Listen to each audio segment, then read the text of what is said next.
Hey, what's going on, everybody? Whoa.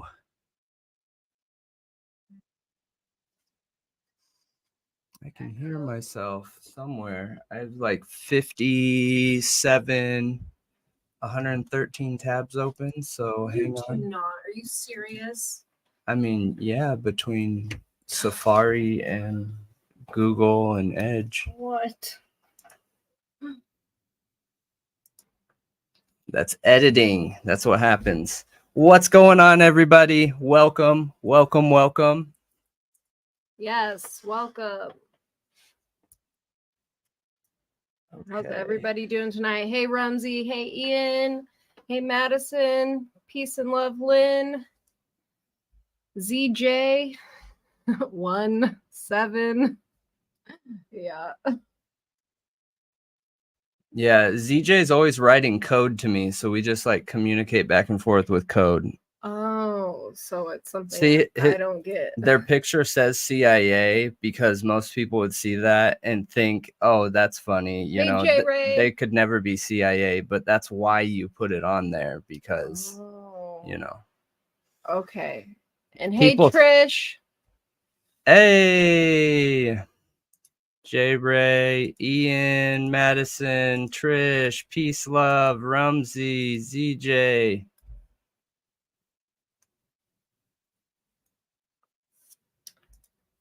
We got a new document dropped in the Koberger case today.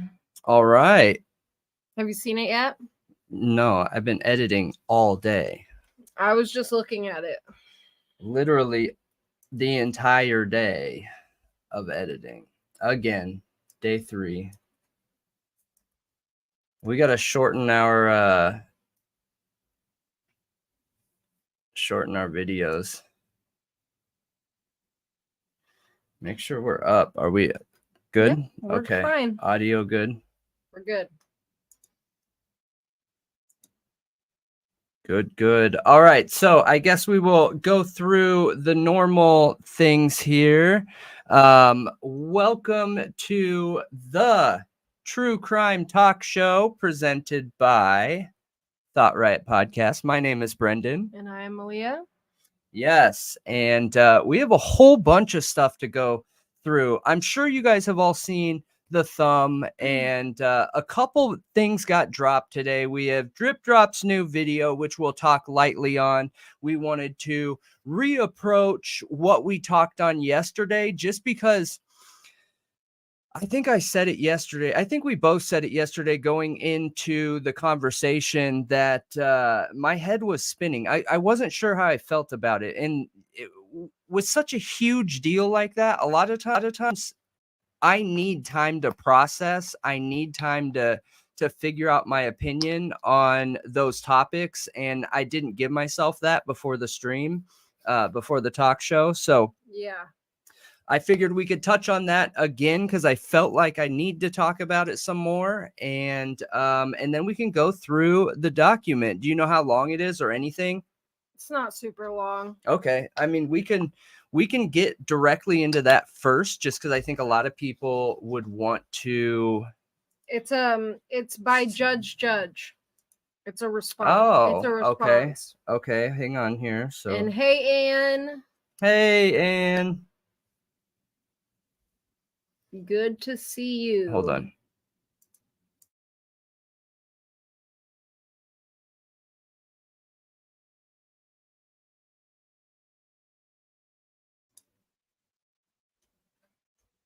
All right.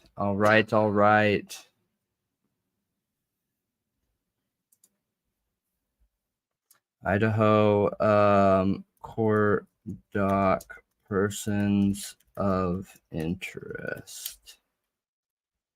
There we go. Oh, share. Sorry. Whoa. There we go. Cool. Good to go. Right? 10-5. Yep. Okay. All right. So what do we got here? Give me the rundown, because it sounds like you've heard about it. Well, it is the court talking about the motion to stay proceedings that the defense submitted, and he's denying it. No way.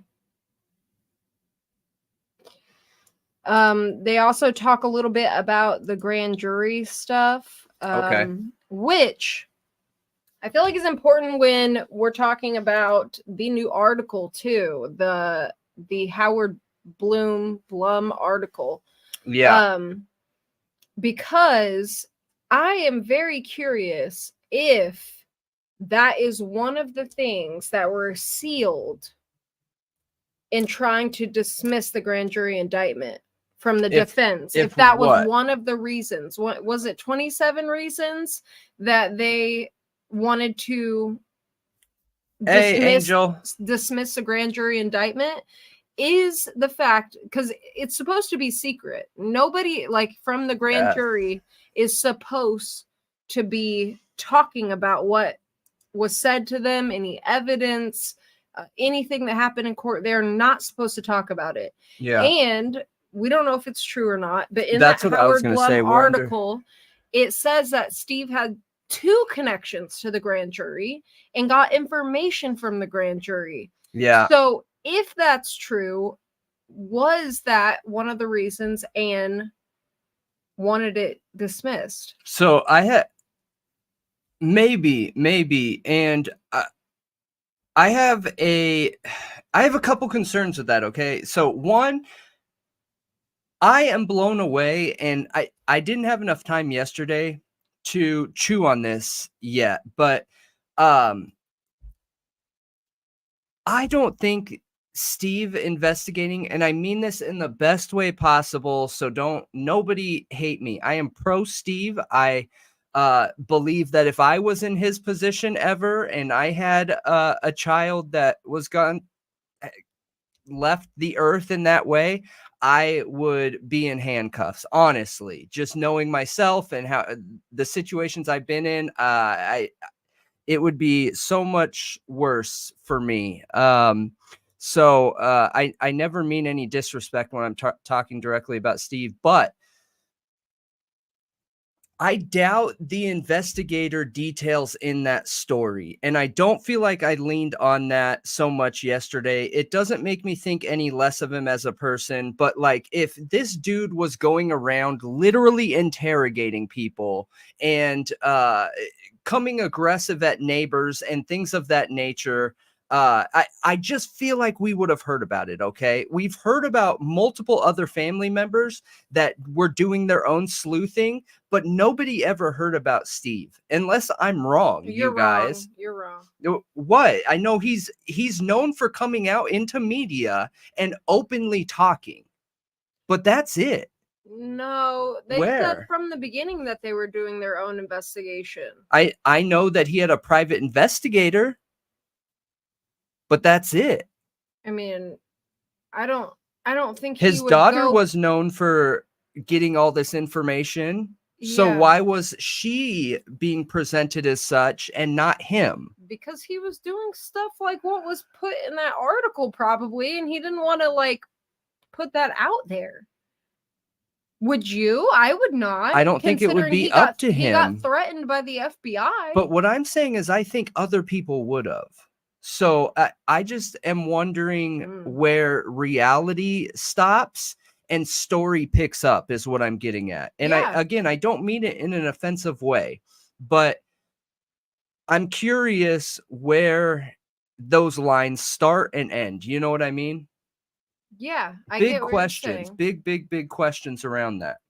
Hey, Casey. Oh, you're just in time. Okay, J. Ray. Hey, Regina. Yes, we will absolutely talk about Drip Drops video. Yeah. As always, you guys, I didn't put the big letters on the thumb this time because I felt like most of us kind of got the routine down, where we're not going to we're not going to hurt another content creator and steal their views, especially when it just came out. But it's so awesome that we want to talk about it. So I assume most people have watched it and or are going to watch it, and that gives us the ability to kind of dig into it. So, but okay, let's go through this document first. Yeah. Yeah. Okay.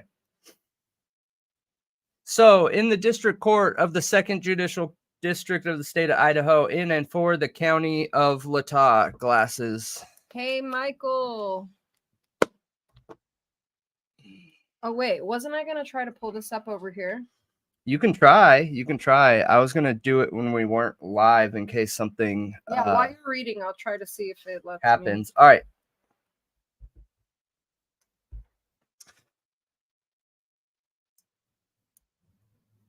Give me one sec here. Look, it says I can enter studio. I mean, do it, but cover your camera. Make sure it doesn't pull from all your camera and everything. You can try it. Go ahead real quick. Yeah, that you can only do Chrome. Okay. Okay. Which you can download Chrome if you want. Okay. Okay, so State of Idaho versus Brian C. Koberger. This is in response to the stay submitted by the defense. On June 13th, 2023, defendant Brian C. Koberger filed a motion to stay proceedings pursuant to Idaho Code Section 2-213 on July 7th, 2023.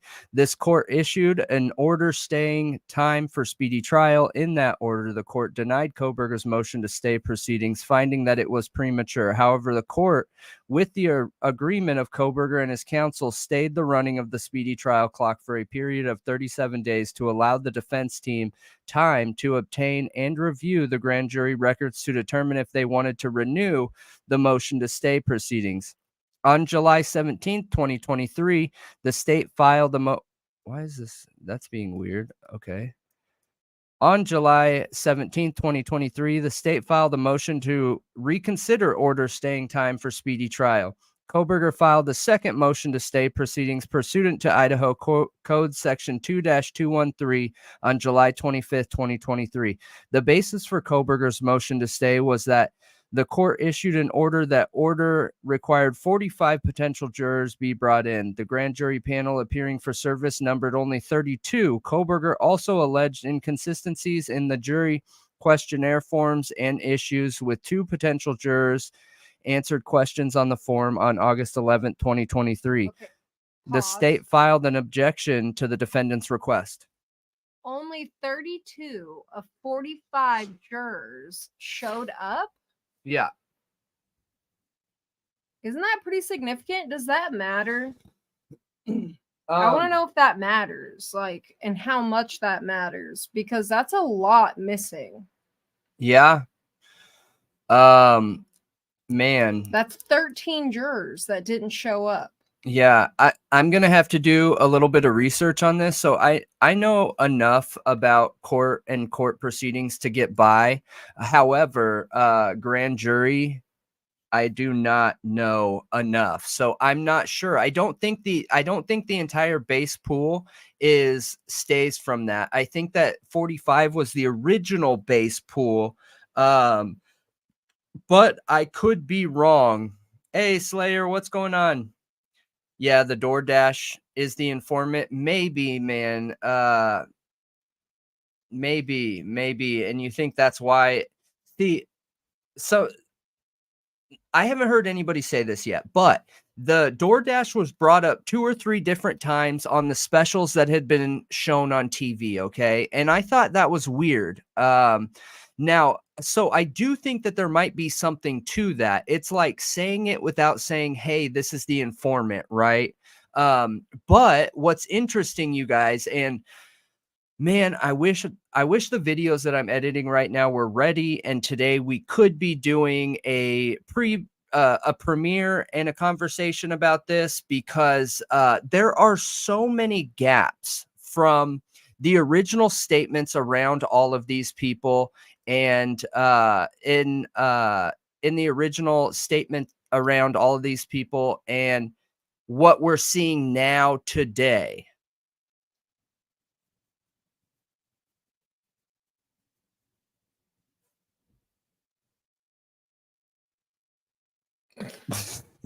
What? I was expecting you to hop in. I know you were. So I'm trying to download this. So yeah, I got you. I didn't exactly hear you. And it is weird. Another 13 number. Yeah. So the story has just changed. It has just changed is what I'm getting at. And I don't want to go too far into the details because that's one of the pre-recorded topics that we are going to be talking about this upcoming week. I don't know which one I'm going to do. One of them's going to be Wednesday and one of them's going to be Thursday. So and we'll be touching base on those. But what's interesting is the original story that has come out about these eyewitnesses, about these statements, about these people have changed drastically from day one to what we're seeing now. Now, is there a logical explanation for that? Sure, the gag order. I get it. But it's very uncommon, though. It is super, super, super uncommon for this to happen. So, yeah, I think you're right. I mean, that was a long rant, Slayer. But, yeah, I think that it totally could be the informant. So, I agree with you, CH. It also matters if BK had no wounds on his body.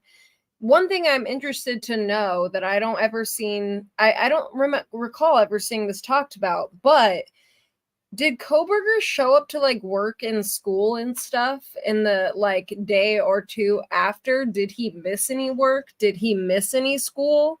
Because they were on break. They were on break at the time? Yeah. Okay. Yeah, they were on break. So and hey, Miss Kelly. Thanks, Scott. Yeah. So I want to know who's talking to Blum too. Dude, I have a hard time. That I think that's what he's trying to suggest. But man, I have such a hard time with this. And the more I think about it, the harder time I have being willing to just assume that most of this is fact. I don't think that we're going to see most of it as fact. I really don't. I think there are going to be oopsies that come out of it. I think that some of it is exploited for writers' entertainment, and we have no idea because, dude, that would be so ridiculous. I just don't see it. Okay, this whole time that the defense and the state has been arguing in the court case, they're going to leave behind like these three things that basically throw away any of the concerns that the defense currently has, right? Because if you're the state and the prosecution, just give in on those things and you would still be able to close it with these three other things over here. You know what I mean?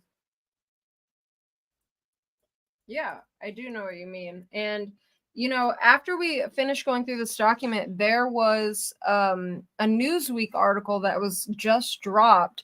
And it's also got some very questionable things in it. And I think we should go through it too. As long as we have time. But it's strange. And there's new things in it that I've never heard before. In what? Newsweek. Okay. So where were we at here? Okay. You had just read this. So you're on this paragraph. Yep. So oral argument on both the state's motion to reconsider and Koberger's second motion to stay proceedings was heard on August 18th, 2023. Koberger was present and represented by his attorneys Ann C. Taylor, Jay Logston, and Eliza Masath, I guess. Sorry if I hacked that. The state was represented by William W. Thompson Jr., Ashley S. Jennings, Jeff Nye, and Ingrid Beatty. For the reasons articulated on the record, the court denied Koberger's second motion to stay proceedings and granted the state's motion to reconsider order staying time for speedy trial and rescind the order staying time for speedy trial. This order, typo. This order follows the court's decision on the record. Koberger's motion is based on the language in Idaho Code Section 2-213 that reads, within 7 days after the motion, after the moving party discovered or by the exercise of diligence could have discovered the grounds therefore, and in any event before the trial jury is sworn to try the case, a party may move to stay the proceedings and in a criminal case to quash the indictment. Gosh, I need my glasses. Or for other appropriate relief on the ground of substantial failure to comply with this chapter in selecting the grand or trial jury. The statute goes on to state that if the court determines that in selecting either a grand jury or a trial jury, there has been a substantial failure to comply with this chapter, the court shall stay proceedings pending the selection of jury in conformity with this chapter, quash on indictment, or grant other appropriate relief. Before a court can reach its decision, the moving party must first present a sworn statement of facts that, if true, would constitute a substantial failure to comply with the procedure for selecting a grand jury. From there, the party is entitled to present evidence to support its claim. Only after the presentation of evidence and a finding that there was substantial failure to comply with the procedures for selecting a grand jury can a court stay the proceedings pending the selection of a jury in conformity with this chapter, quash an indictment, or grant other appropriate relief. As articulated on the record, the issues raised in Koberger's second motion to stay proceedings do not constitute a substantial failure to comply with the procedures for selecting the grand jury. The issues raised either fall outside the purview of the Idaho Code Title II, Chapter 2, Jury Selection and Service, or are typical problems seen routinely in selecting juries. That's what I figured. Individuals called for jury duty failing to appear, thereby reducing the number of potential jurors in the jury pool. Additionally, because Koberger had the opportunity to review grand jury materials and renew his motion to stay proceedings, and the court have denied that motion, and there being no request to extend the time for speedy trial under the 37-day stay previously ordered, it is ordered that the order staying time for speedy trial ended July 7th is withdrawn. Yeah. So honestly, I'm not surprised, you guys. I would expect this to be put, like, this is what I was expecting, because this could have gone either way. It could have gone one way or the other. And with the judge and what we've already seen, like how the judge has been managing this currently, these are regular issues in the court in any case that we see in a court system, right? So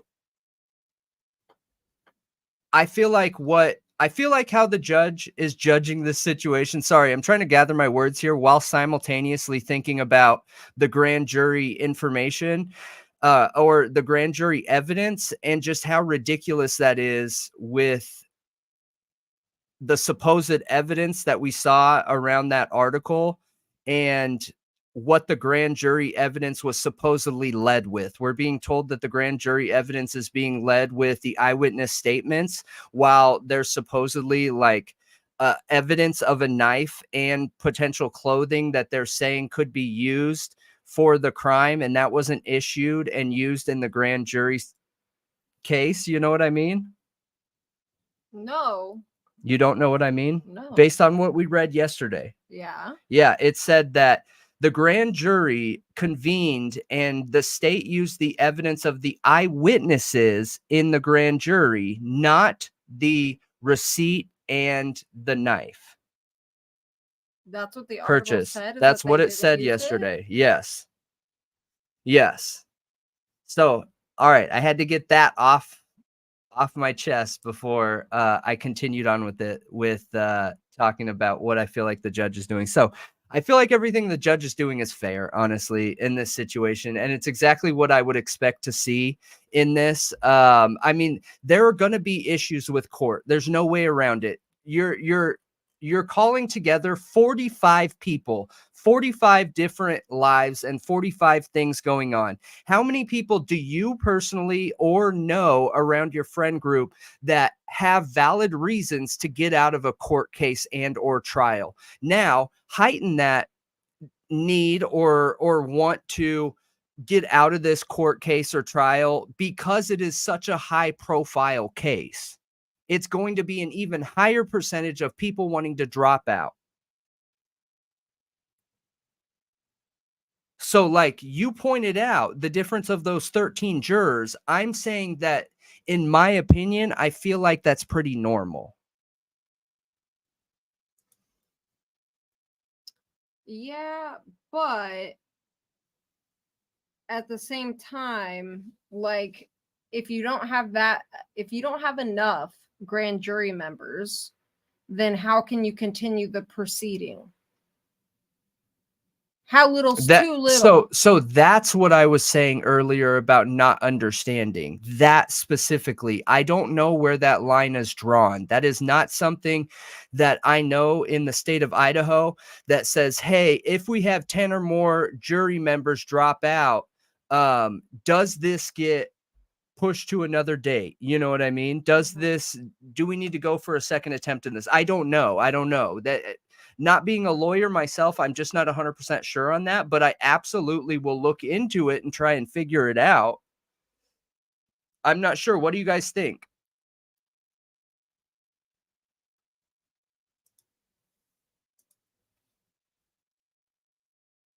You guys have any thoughts on that?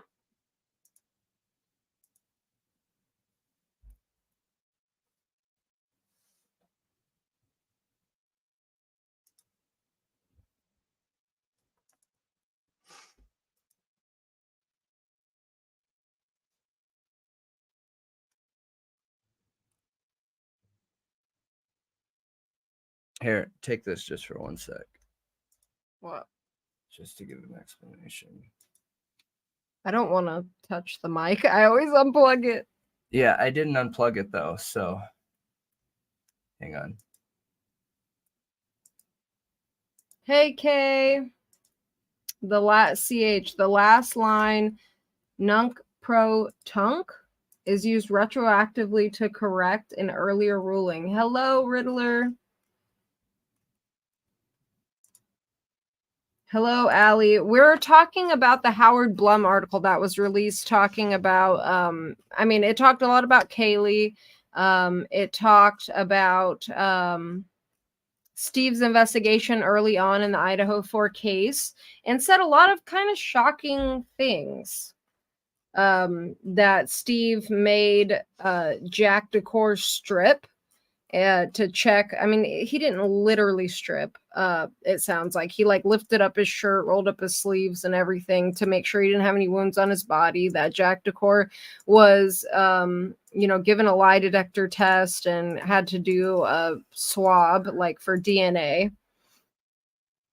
Many, many things. Also, that he got information from sources connected or in the grand jury with the secret grand jury with Koberger. And now we have this document dropping today where Judge denies their motion to stay.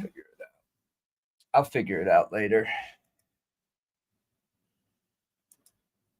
Yeah, I'll figure it out later.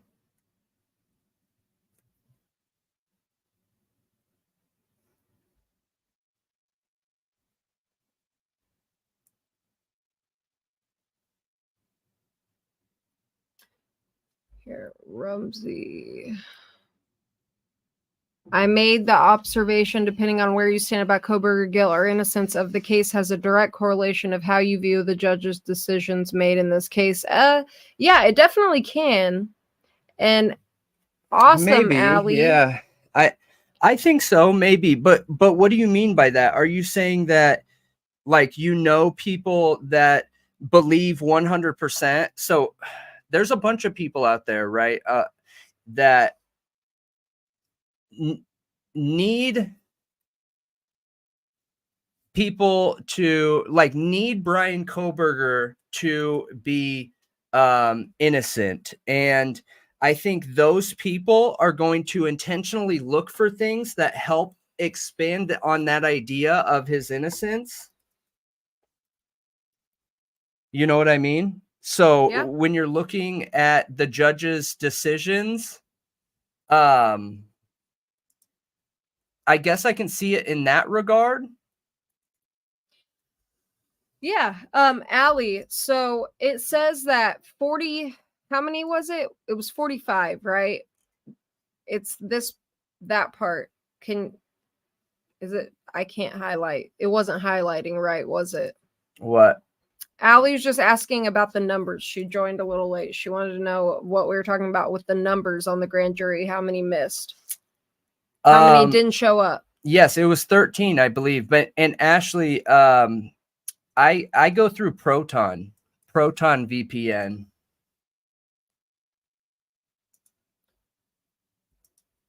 So the the court issued an order that required 45 jurors be brought in. The grand jury panel appearing for service numbered only 32. Yep. So a difference of 13.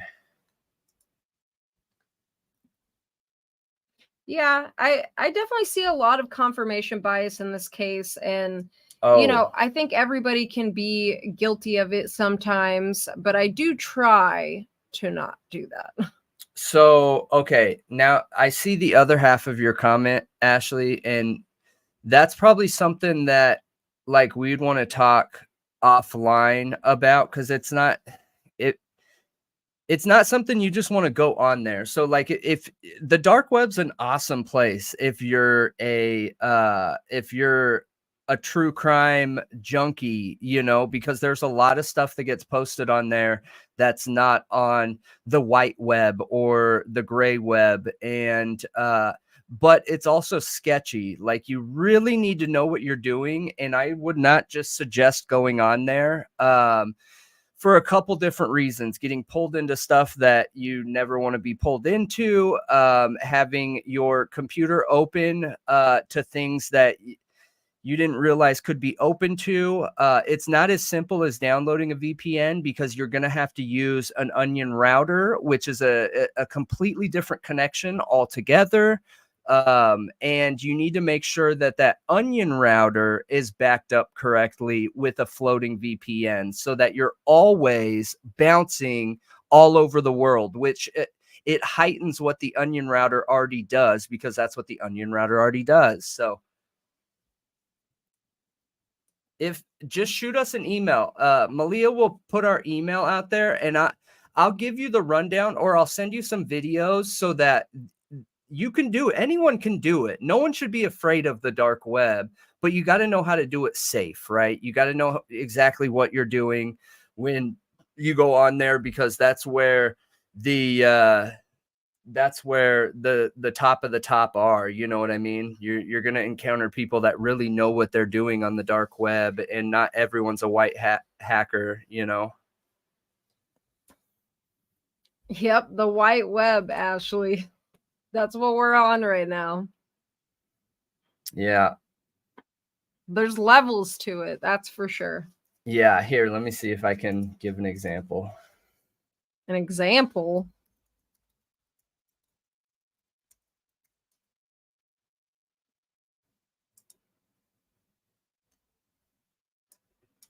Are you gonna pull up Shades of Grey? That would be so ridiculous. No, what are you talking about? That's what popped up on Google. It's literally like Shades of Grey. Yeah, so that's like the dark web. This is what we're on here, and this is like your Wikipedia code type websites. The gray web is where you can get information about the sites on the dark web, because you can't just go surfing the dark web. You literally have to know exactly where you're going and what you're looking for, otherwise you won't go anywhere. Yeah, like Rex Heuermann, his very, very specific search terms. No. For no. certain videos. No, not even that search. Not even that search. Like it's I forget how many numbers it is. I think it's 23. You have to have 23 numbers or something like that. That is each website, or you need to know like the main lobbies that take you to all the dark web websites. So, okay. So going into, what do you want to touch on? You want to go into the, you want to go into... So yes, that's a good point, Scott. There is going to be a hearing coming up on this subject very soon. I am so curious how that's going to turn out. Yeah. I have no idea at this point which way it's going to go. So far, I mean, I don't think it's going to get thrown out. I thought that it was a possibility at some points, but at this point, I don't think so. There's no way, in my opinion. I think this is definitely going to go to trial. I mean, I hope if he's innocent that they don't shoot him. I mean, I hope, that he is found innocent if he is truly innocent. Yeah.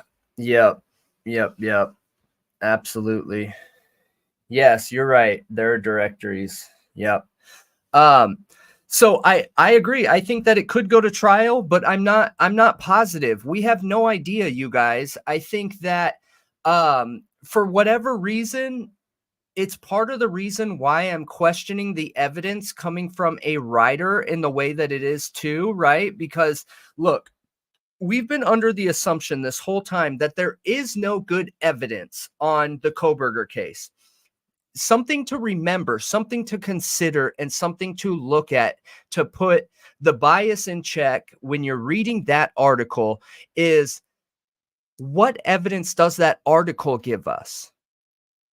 None. Yeah, absolutely. Zero. I don't walk away from that article after reading it having more evidence. Yeah. There's nothing in there. Zero. So it's going right back to what's concrete here, right?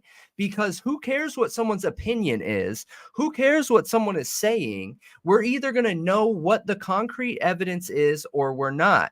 Now, am I going to be specifically looking for those things that article talked about? Absolutely. Those are filed in the back of my mind. I'm going to be looking for them. And if they come out, that I'll have some major questions around those details and that evidence, and it could potentially change my opinion on this case. It might not, because again, even if those things did come out, there's a lot of questions I have around them, like the fact that a college kid would keep a receipt of an online purchase. I mean, I think we asked our chat yesterday, how many of you keep receipts? When you guys get a package that comes in from Amazon and you open that box up, you grab the item out, is your next step like, where's the receipt? I need to file that away. No, it's kept forever on your Amazon account.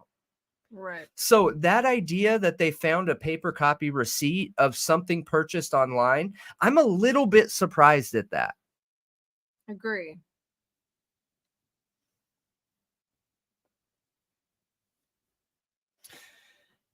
Yeah. Yes. Now, could that's a great point, Ian. And for audio listeners, my take on Howard Blum articles is that they're more of a slice of life document and less a statement on how to read the evidence or crack the case. Absolutely. And you got to remember too that, look, we already know what direction the state is going, okay? They've played their cards. They 100% are going after character assassination, which I'm not saying anything about. I'm not putting them down for it or anything like that. So don't take that the wrong way. Do I think it should be taken out of the court? Yes, but the only way that would ever happen is if they change the rules and or laws around the court. People have been using character assassination for the last 200 years in politics, okay? There was character assassination going on in the 1800s where you had two presidential candidates running and they would dig up dirt against each other and present it to the nation, okay? That's nothing new here. Nothing new. With the technological era that we're in, it has just started bleeding into these other areas of our lives. And one of those areas happens to be the courtroom, right? And when we see these cases that don't have a lot of physical evidence, don't have a lot of circumstantial evidence, is a very weak case, they are using those same tactics and techniques to paint a character before the jury gets bought in and or involved. Well, see, here's the thing that I find really disheartening and honestly really, Yes. really terrible What? is they slap a gag order on this case to supposedly protect the rights of the defendant, giving them a fair trial before, like, so it doesn't taint the jury pool. That's a big reason that a lot of cases are getting gag orders slapped on them. Is it's supposed to keep the jury pool from getting tainted with information. Okay, but it doesn't but it work. doesn't work. It doesn't because work. then you have no facts, you only have speculation, and you have intense character assassination on top of it. Yeah. That's like I was saying last night. I feel like they started this whole incel theory, digging stuff up, trying to paint him as this incel because that fits the profile of the person who did this. Yeah. The fact that they hate women, don't have good relationships with women in their life, hate women. I mean, we've seen that time and time again. Another thing, Yeah, honestly, exactly, Zena. I tried to stay off of the Kopaka stuff. I really did. But after Riddler, if you're still here, we just talked about the Danny Rawling case and in the podcast, and that's going to be coming out soon. That guy was a vet, kicked out. Not really. I mean, he was kicked out of the military. I mean, he's still a vet. Yeah, but like, yeah, but kicked out for not obeying dishonorable orders. discharge. Yeah, like, you know what I mean? Yeah. I mean, that guy he's terrible, and it's sad that he was treated so bad as a child, but like he still became a really terrible human being. Yeah. But the fact that that knife supposedly had the Marine and whatever, what was this thing on it? The K-bar knife. I was just, that's what are you talking about? The handle? Yeah, you're talking about the handguard. You can get the sheath. You can get the knockoffs, and then you can get the ones that are like supposed to be like legit, and they have like the symbol, like the right impressions and markings on them. I forget what it is. But Kopaka and his friend were obsessed with horror movies. I know. Scream I know. is based off the Danny Rawling case, you guys. And Danny Rawling went around killing people with a K-bar knife. Yeah. No. College kids. We've said this from the beginning. I get it. I understand it. And that's literally the reason why we talked about the Northwest slasher, you guys. For those of you that are new here, I'll hop over to. I just find that really strange. Okay, we have, and I hope to God, that Kopaka's not the one. Okay, and I don't want to like put any dishonor on his name if he was, if he had no part in this, but. We're just looking for more concrete evidence before we talk about it. And we've said this multiple times before that the theory, there's something there, okay? Us not covering it doesn't mean there's not something. That doesn't mean that we believe there's not something there. I think that there is a very good potential theory there, but there is zero concrete evidence. The only concrete evidence that is there around that man is the interesting details around the fact that these two men lived in the same 15 minutes apart from each other in two different states all the way across the country. Very strange coincidence. I think very strange. I think J. Ray disproved that. When? I haven't seen that. She was messaging when you said that last time. She was in the chat. She's she was asking she was asking about the time frame. I remember that, and it wasn't disproven. It was she was asking if we're sure that they lived there during the same time frame. Because there was some concern. Okay, well, when was Kopaka in the military? How did this bulk of time go by being in the military, but still being able to live in the same general place as each other? Like questions like that.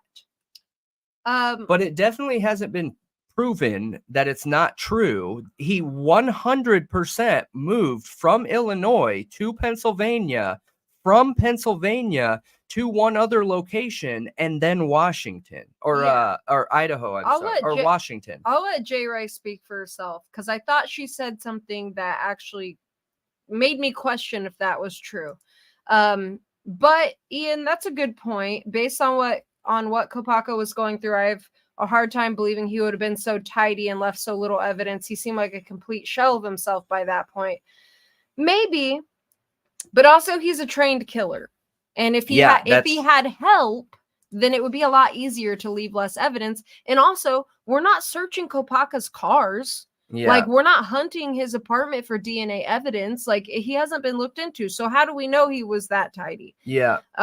Yep. We don't really know. And we don't know the 3 other men's DNA from the house. There's 3 other men's DNA. I mean, how do we know? You don't know who Kopaka is? It is a rabbit hole of information that you could go down. But if you just do a little bit of Google searching, Google search it. We aren't going to cover it until go check out Crime Circus and their video. Crime Circus has videos on it. Yep, but we aren't going to cover it until they until they close the investigation. Circus is here. Oh, what's going on? Hey, yes. Drip drop. What's up? I couldn't believe it when I saw your face. I was like, I felt like it was an illusion. But you're kind of an illusion in itself. So there you go. Are you here or are you not here? You should That's so funny. He popped up right as I was saying. You should go check out his video. That is funny. That's super funny. Love the new video, and we were just presenting it on here for everyone to make sure they go watch. So the new video here on Crime Circus Cult, make sure you guys go check it out. It is awesome. And we are going to continue digging in here. Thanks so much, Drip Drop. Yeah, we thank you. appreciate that. Very much. Michael said, boom. Yeah. We did get excited. I'm totally sure. Fangirling for Drip Drop right now. Absolutely. For sure. I wish that Amanda was here. Amanda would be dying. That what's it called again? Parasocial relationship is real, man. To be fair, all of you are fangirling too, so don't even. Yeah. Yep. No, Drip Drop's content is incredible. It is incredible. Absolutely. Yeah, he's killing it. Yes, indeed. He literally broke the true crime community there for a minute. Yeah, well, yeah, it's a completely new concept and done in a different way, which makes I think people that might not have been interested in it before be interested in true crime and have an interest in these things, which is incredible because that's what the victims are all, that's what digging into this is all about, right? Is finding justice, being interested for the victims in these situations. So yeah, amazing. Absolutely. Yeah, thanks for hopping on, Drip Drop. We appreciate that. Yes, absolutely. And we'll keep doing your videos justice as long as you put them out. Yep.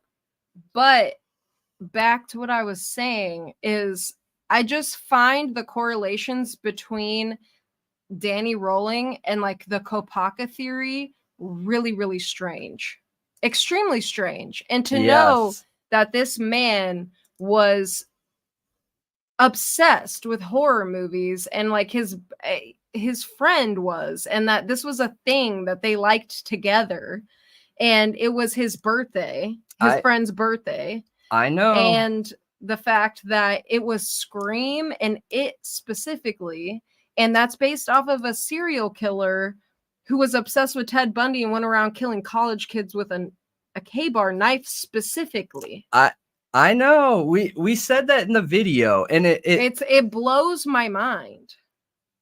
I'm trying to think. Should I try and finish the editing on that video so we can put it out tomorrow since we're talking about it? I'll do my best, you guys. We had another long podcast this week and it is a lot of editing. But I will try and get it out. But yes, I agree with you. The similarities there are wild. They are too much when you look at exactly what Drip Drop's video talks about and some of the images from Kopaka and his friends and that close tight-knit circle about some of their favorite videos and what they focused on, and how it's not only the fact that it was some of their favorite videos, which I'm a horror fanatic, obsessed with horror. Like, if I could just watch horror and slasher movies, like, that's it. That's all I would watch, right? So that's not the weird that's not the weird part, but the fact that there are shrines with an obsession around edged weapons, that, okay, you're not going to come in my house and see a shrine with edged weapons all over the place. That, you know what I mean? Yeah. That I find that weird. Now you add that to the training, and I think realistically, even if you take into consideration what Ian was saying, that that Kopaka might not be the person he yeah, Kopaka might not be the person that he once was. In the military, I personally believe, and where's Mike? We have Mike in here. Riddler's a vet too. Oh yeah, there you go. You're taught second nature. So I think a lot of these things come second nature. Now, when you're looking at military missions on top of it, 90% of the mission, and correct me if I'm wrong, you guys, for you vets, I was so close to going in, but I didn't. So, I do not have the experience that you guys have. But 90% of any mission is done in the planning stages, not the execution. Everything is planned to a detail beforehand, and 10% is the execution. So you're probably putting 90% of the time investment into the planning, 10% of the execution. You know what I mean? So in that situation, even if he wasn't all there, I think that you could be there enough to have your wherewithal to understand what you need to do to control a potential crime scene and or mission, right? So tell me if this is plausible, okay? Because we have an account, which who knows if it's BS or not, from Dylan, okay, that she saw the killer going towards the back door, exiting. Now, we also have the fact that the front door was open, apparently, when the cops got there. Now, people were in and out of the house. That's true. Yeah. But from everything that I've seen, when Dylan and Bethany went out that day and there were other people there, they were going through the back sliding glass door. Yeah. Wait, I can't believe I didn't say this. If Drip Drop is still in here, we should click up and try and figure something out to have you come on the talk show. That would be amazing. So here. Sorry, I didn't mean to interrupt you. You did mean to interrupt me. Yeah, I did. But if I meant I interrupted you for good reason. Yeah, go ahead.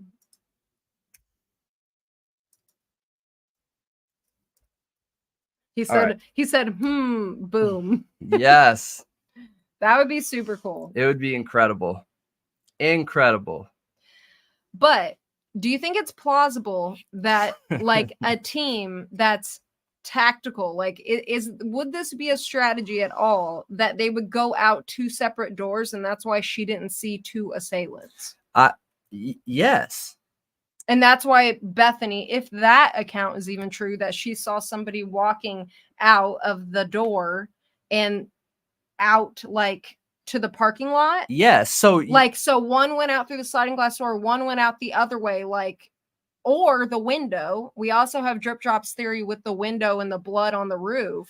Yes. Like, how could they have all exited different ways? Yes. And is that a strategy for some reason? Or is that a Oh. bad strategy? Oh, you mean like, is this is Like, is if there any they're worth to it being a military strategy? Can we connect dots Yeah. that this is a proven strategy that has been done in the past? right. Um, You said it much better than me. I I'm not sure. I don't know. That's not my area of expertise. But I would think that you would enter through one door unless you had pre-existing knowledge You could enter of. through one door but leave through separate doors. But You why can. why would you do that? You can. Yeah, egress is one place. Okay, yeah. And thank you for clarifying that, Michael. That's what I was thinking, but I wasn't sure. I didn't know if maybe when you're talking about like special forces, if there is some division that's a little bit different than like your basic ground troops. So I just wasn't sure. But I mean, yes, I have no military knowledge, so. I think realistically that is possible. However, Or something went what's wrong and they all fled at once. Like, if it was multiple people, which I think it had to be unless they were trained. And even if they were trained, say this was a birthday killing, of friends going to do it together. I mean, I don't know. yeah. I just have questions. So this is what I've been thinking, you guys. If we're staying along this same line of thinking, right? And so with the video of drip drops with that color on the roof, I know I've said it on our live streams a couple times, and I think there could be some potential worth with this. But when you look at the crime scene, assuming that the person went upstairs first, right? That was a contained crime scene. They were both on the bed. For the most part, if you're looking at the crime through the eyes of the suspect, that feels more controlled to me, like things went right in that first room. Then when we look into the second room, they were more spread out. There's some question marks around. Was Ethan in the hallway blocking the door? Was that bathroom door open and he was like in front of that? Was he behind the bedroom door? We don't have any of those things for sure. I know what the PCA assumes and I know what connections people are making, but for a long time there was this idea that Ethan could have been in that hallway right there, which means that it was more spread out, it was less contained, it was more chaos, right? Yep. Now, in a situation like that, I would assume that there's more bodily controlling tactics that are going on, right? Like you're forcing somebody in directions that you want them to be to control the situation to the best of your ability, right? So if the suspect was coming down the stairs and Ethan was coming out to check what was going on, and that first encounter happened there, then you would already have two people that were more ready to defend themselves and put up a bigger fight than you would have in the original situation or circumstance upstairs.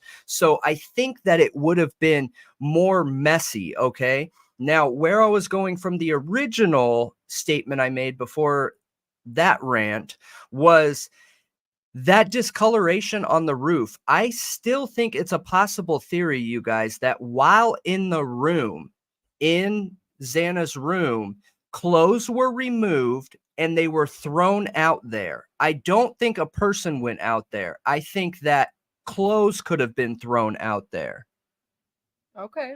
Because if a person went out there, unless they literally laid down, okay, and like even if you sit, I'm thinking of my days of climbing roofs and just being crazy when I was younger, how would there have been BLOOD on their backside? They would have been attacking facing forward, right? Unless they sat down somewhere, unless something of that nature happened. So most of the spray and BLOOD would be on the front of them. Well, on the roof, there is quite a bit of whatever that color is, right? If we're following the same line of thinking, and it could potentially be, bodily fluids, then they would have sat down there to get down And there's just too much left up there. Do you get what I'm go, saying? What?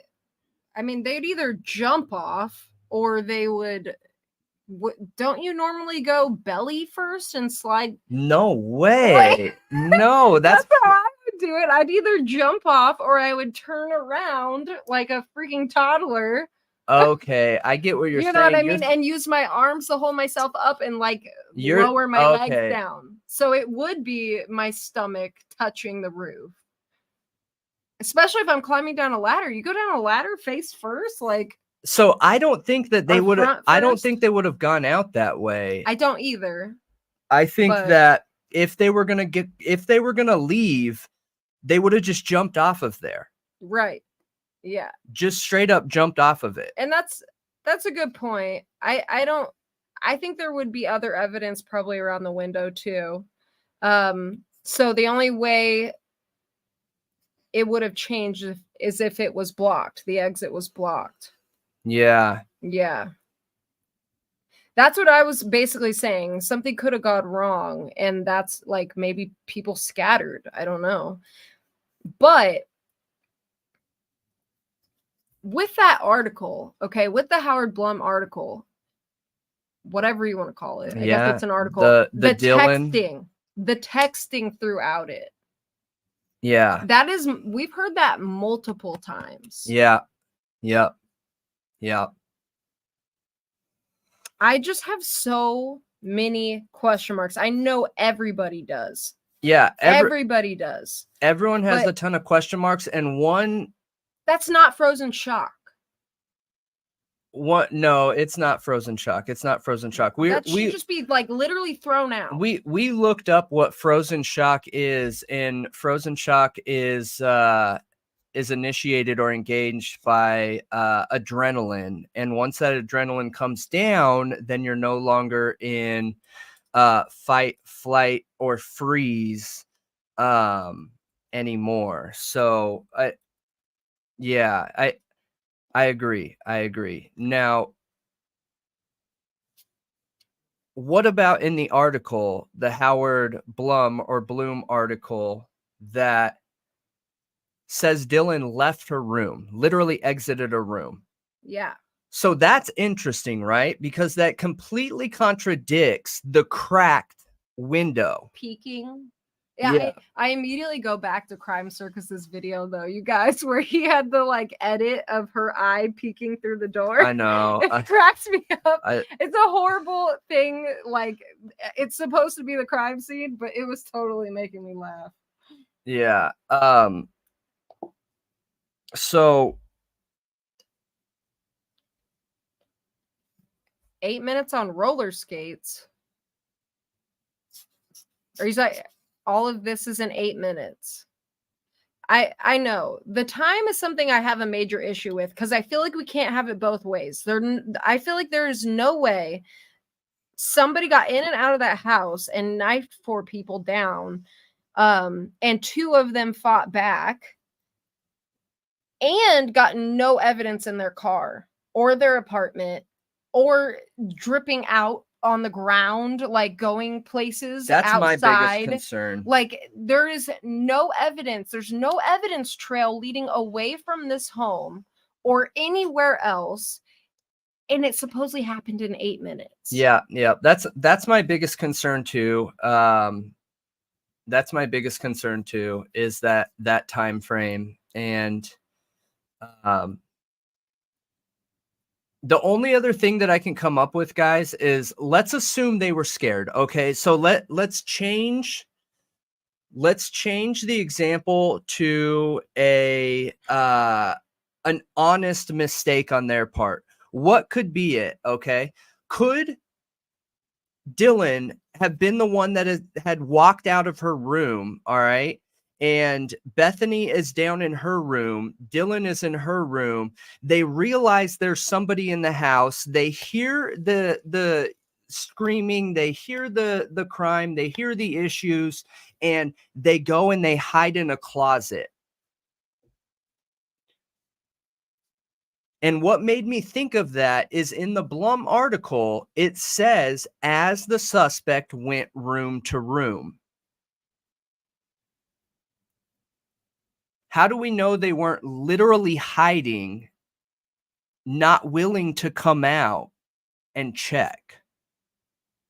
Which doesn't explain not calling police. So I get that. There's still red flags in that idea. You know, that's a crime to not report a crime.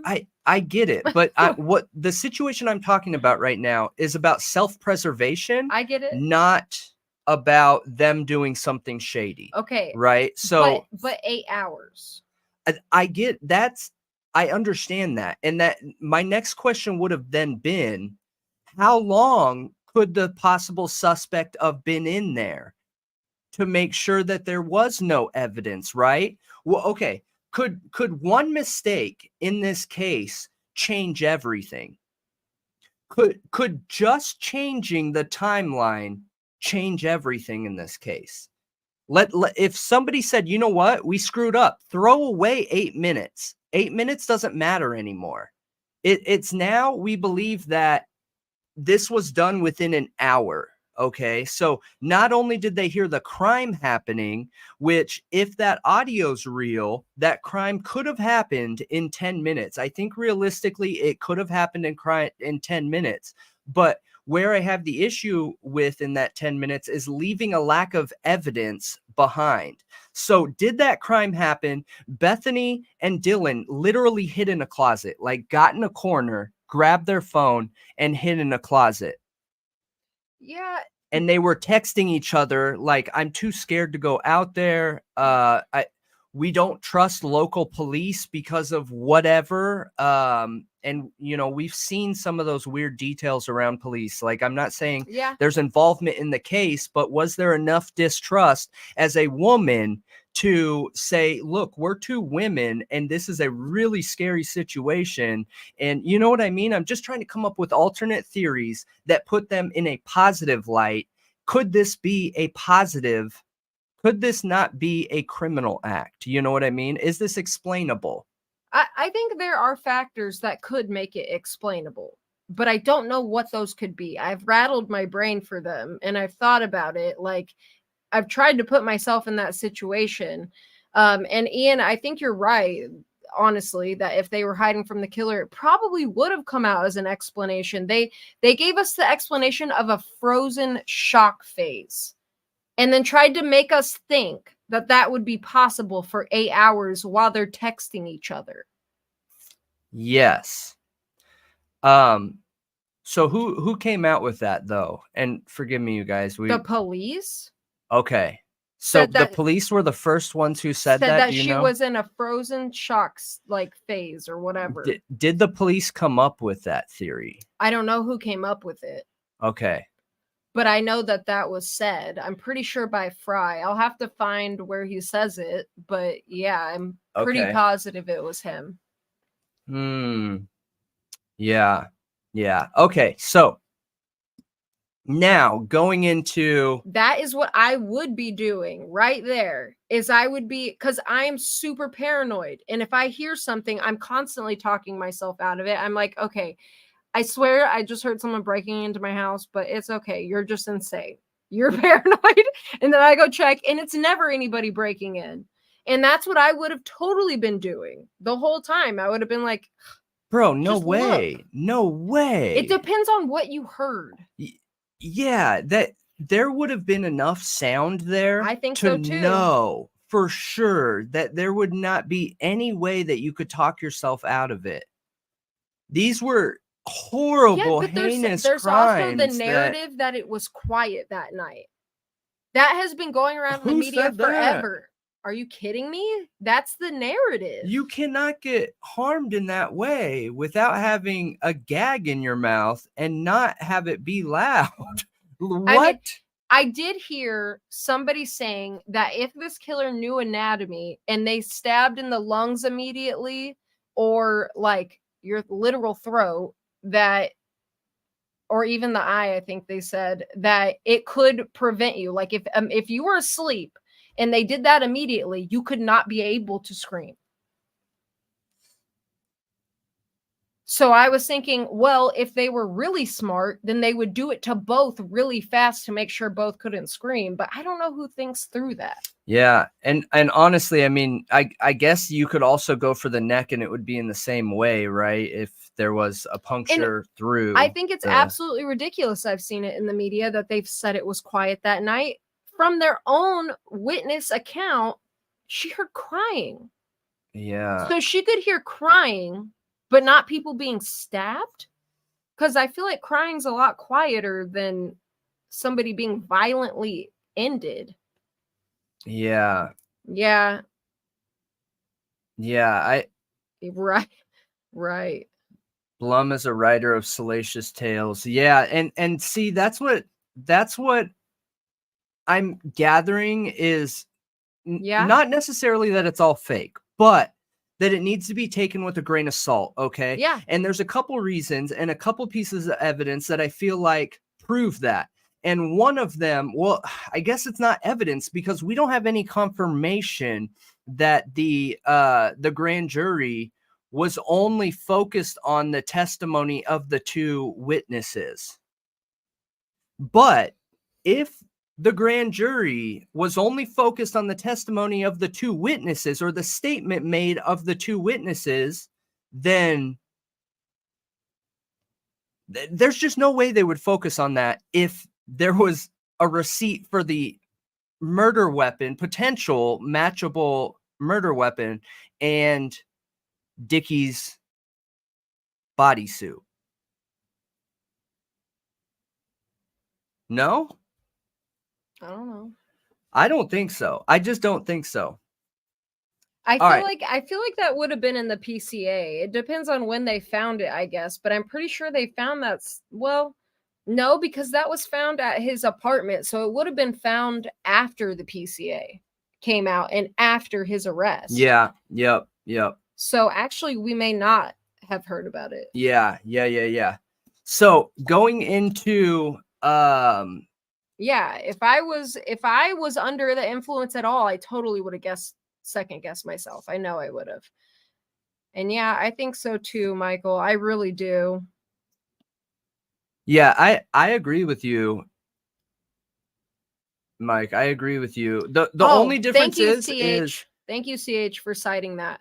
anytime that I've been around somebody, that had been stabbed, that sounds so awful, but Right, it was never done in that way. Like that person went in with the intention of ending a life, ending people, ending lives.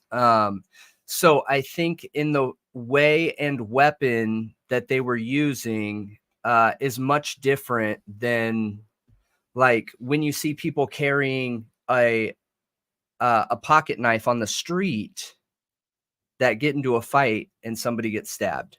You know what I mean? What do you mean? The weapon size, so the amount of damage that's going to happen versus like another stabbing. So Michael said that you can tell when someone's being stabbed. Okay, yes, maybe in a I agree with him. In a situation where maybe you weren't using a K-bar knife and the injuries weren't as severe as theirs were.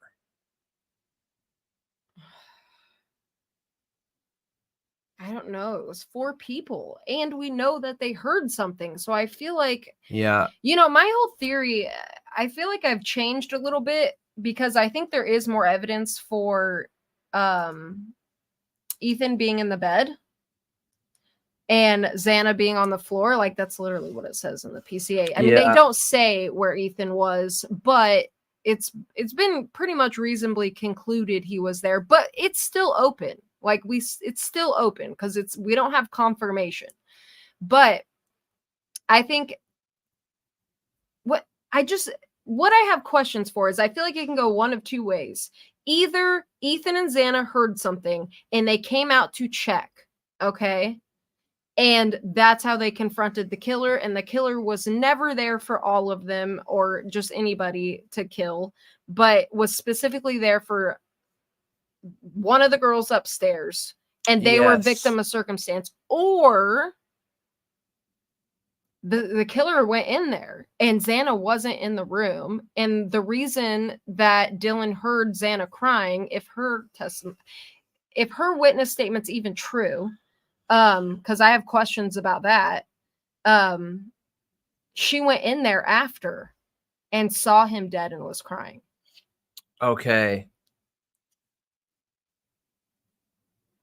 Dude, got confronted by the killer at that point. Maybe he was hiding behind the door because he heard her coming out of the bathroom. Maybe Ethan was asleep because they were out drinking that night. She was hungry, drunk, orders food. He's passed out on the bed. She goes in the bathroom or to get her food, comes back, and he's there. Yeah. I get it. No matter how you think about it, the survivors, it just sounds worse and worse. It does sound worse. It sounds worse and worse. And I mean, I'm honestly shocked. So if we find out that Steve is literally the person that is giving the information to Blum, shots fired at him in that article, you guys, here. I think we should pull up this new article I just sent you too. That just came out.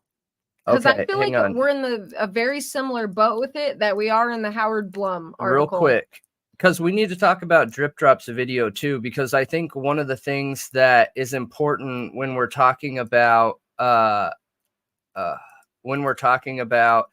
potential exit of the suspect is hey, Hot Ham, what's going on? Howdy. Is there a reality of them using those tunnels? You know how bad I want to go out there? Because look, you can't go into that house, right? But do they have underneath it blocked? We know there's tunnels. Who's going to stop me? We've seen the drain. We know that students have went down there for fun. How far is it from Chicago? Dude. Super far? Multiple days. It's like driving to Las Vegas almost. Yeah. I got you. It's like it's probably about the same distance. All right, so ignore all this highlighting. This was a mess up yesterday. It might be a tiny bit closer than Vegas, but it's about the same. Okay, let me figure this out real quick. I would still go out there though. Yeah. No, I would absolutely go down in the tunnels. 100%. Road trip. Yeah. I think some people have already actually. I don't know if they went down in them though. There's a difference between going in them and going in them with the intention to gather evidence and try and calculate like where you're at underneath it, right? So you know where the house is, you know where you could find an entrance to the tunnel, but then how do you calculate the best route to try and get as close to the house as possible? You know what I mean? I'm talking about finding an entrance from under the ground. Okay. That's the only way that I feel like I would be able to be like, yeah, possible. Some people are saying they think there's a secret entrance to the house from the tunnels. Yeah, that's what I'm talking about. Okay. So because that house has been added on multiple times. So when that house, so we know that house, half of it wasn't there. We should try and pull up the information around the remodel of that house. But that house has two separate slabs, right? You can see where the original brick was. You can see where the add-on was. Whoever the contractors were and the construction workers, layered concrete. Yeah. That's painted. So whoever the contractors were, like, dude, they did track homework. It looks like the fastest work that you could possibly do. And a lot of it doesn't make sense. So in that original house, the one that's higher up on the hill, that doesn't include Bethany's room, right? Because where Bethany's room was, and that other front room, and that lower bathroom that has a shower, and I think where they had the washer and dryer and things like that, none of that was there. But when that 3D model of the house was available to walk through in here, I believe there was a door when you walked into where the washer and dryer was that that was included on when they were trying to sell and or rent that house. The last posting, I don't remember what it was on right now, you guys, but there was a door. So when you entered the door from the hallway, there was the washer and dryer on the left-hand side.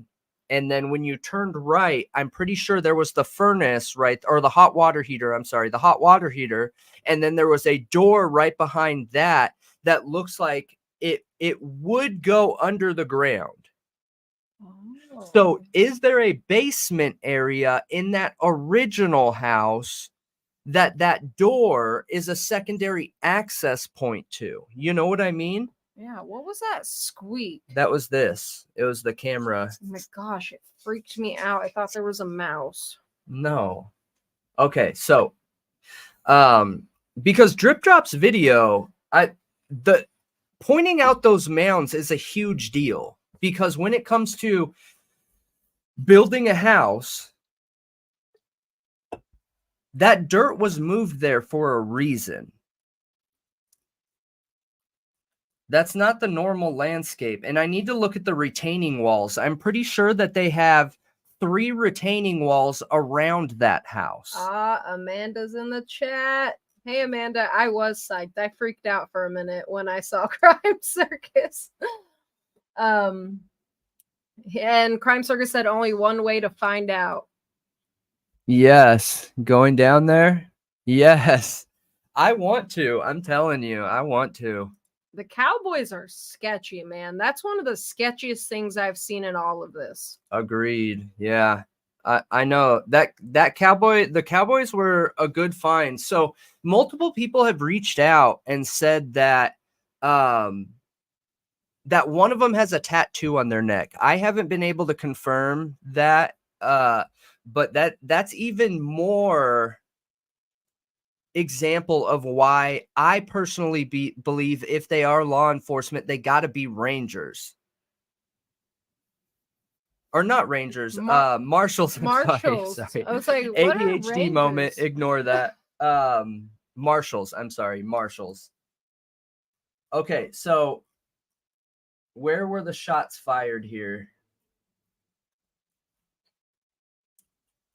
Give me 1 second here. What? The shots fired? Yeah. So it's right there. Yeah. So right here is what we were just talking about. So even more troubling, if true, was what Steve had learned from people who had spoken to members of the grand jury who had been presented with the prosecution's case. It centered on the alleged behavior of the 2 roommates who had miraculously survived the night unscathed. How, he wondered, could they have slept blissfully unaware through the savage pre-dawn stabbings of 4 people in a narrow house with paper-thin walls? That is shots fired. Later, a police affidavit revealed that one of the survivors, Dylan Mortensen, had in fact heard noises and had left her room only to spot a masked, darkly clad intruder making his way through residence before she retreated to her room and did not summon help for another 8 hours for reasons that had not been revealed. Had left her room. Yet Steve had been told that the 2 survivors allegedly had not only been awake while the killings had taken place, but that they had heard everything. More astonishingly, his grand jury sources alleged that the 2 girls had been texting one another as the murderer methodically went from one room to the next. Yeah.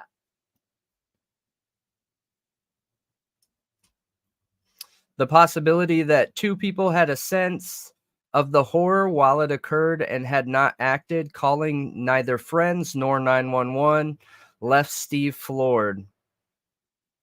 Yeah, in my opinion, you guys, that's shots fired. I could be wrong here, but I feel like that's shots fired, dude. I mean, look, the media has been telling everybody, like, don't look at them. Don't look at them. Do not criticize them. Look, this happened. This happened before. This happened before. You know, in the Ted Bundy case or whatever case it was, where that one girl survived a serial killer, and they even had her on the whatever it was. I want to find that clip again. To basically testify herself to how you could be in a frozen shock phase for that long after a situation like that. But I believe that girl literally watched it and was in a position where it didn't seem the same. It didn't seem exactly the same. Okay. I need to look it back up. Yeah. But the media had a narrative from the beginning to like leave these girls alone. They are survivors. Like, don't question them. They didn't do anything wrong. And calling all internet sleuths and everybody like sick and twisted. I mean, that was even in the Daily Mail article with that guy, Appleman or whatever, who just wrote that book. Where they literally said like vile internet sleuths were calling her a drug dealer or calling her this or that. It's still the narrative in the media to not look at them, don't ask questions about them. So, I mean, for this to come out and say that she left the room, that Steve has questions about it, that it left him floored. Yeah. You know, that they were awake and texting, like basically trying to confirm what we've all been saying this whole time. Yeah. Amanda is a big Crime Circus fan too. She's going to actually try to start her own YouTube channel. Doing spooky things. Yes. And I'm looking forward to it. Absolutely. But I find it interesting in the climate that we're in with the media that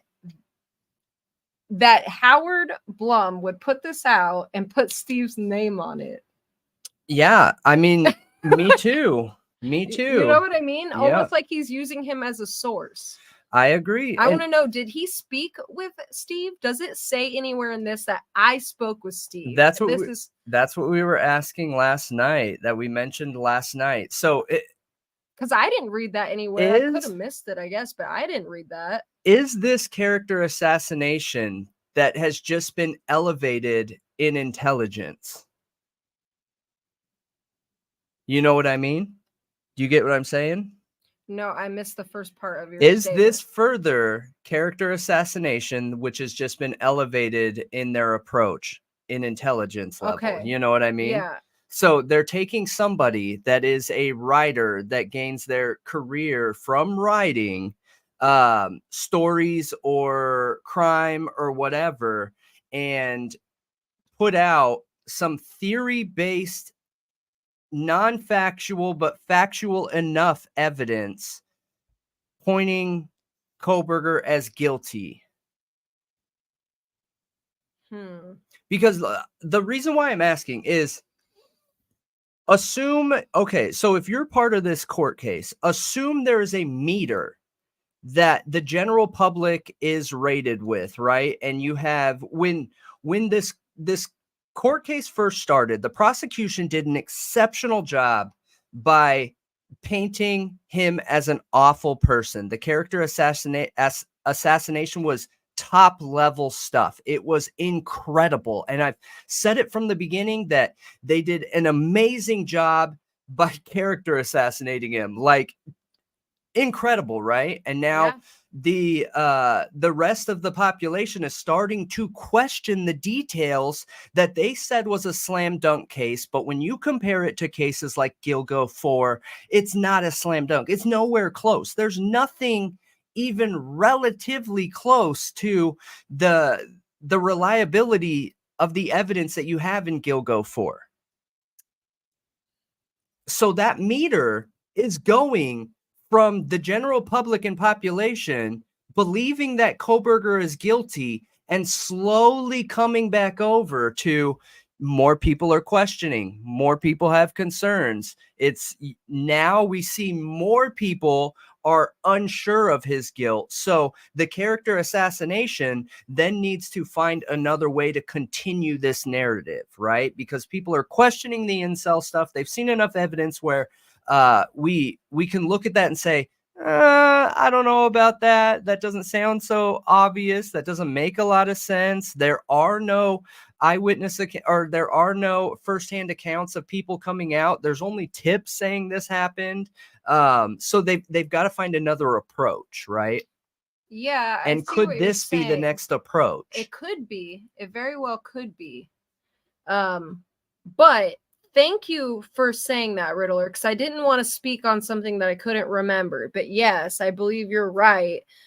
She was injured in that attack, and I didn't want to, just say it without knowing for sure.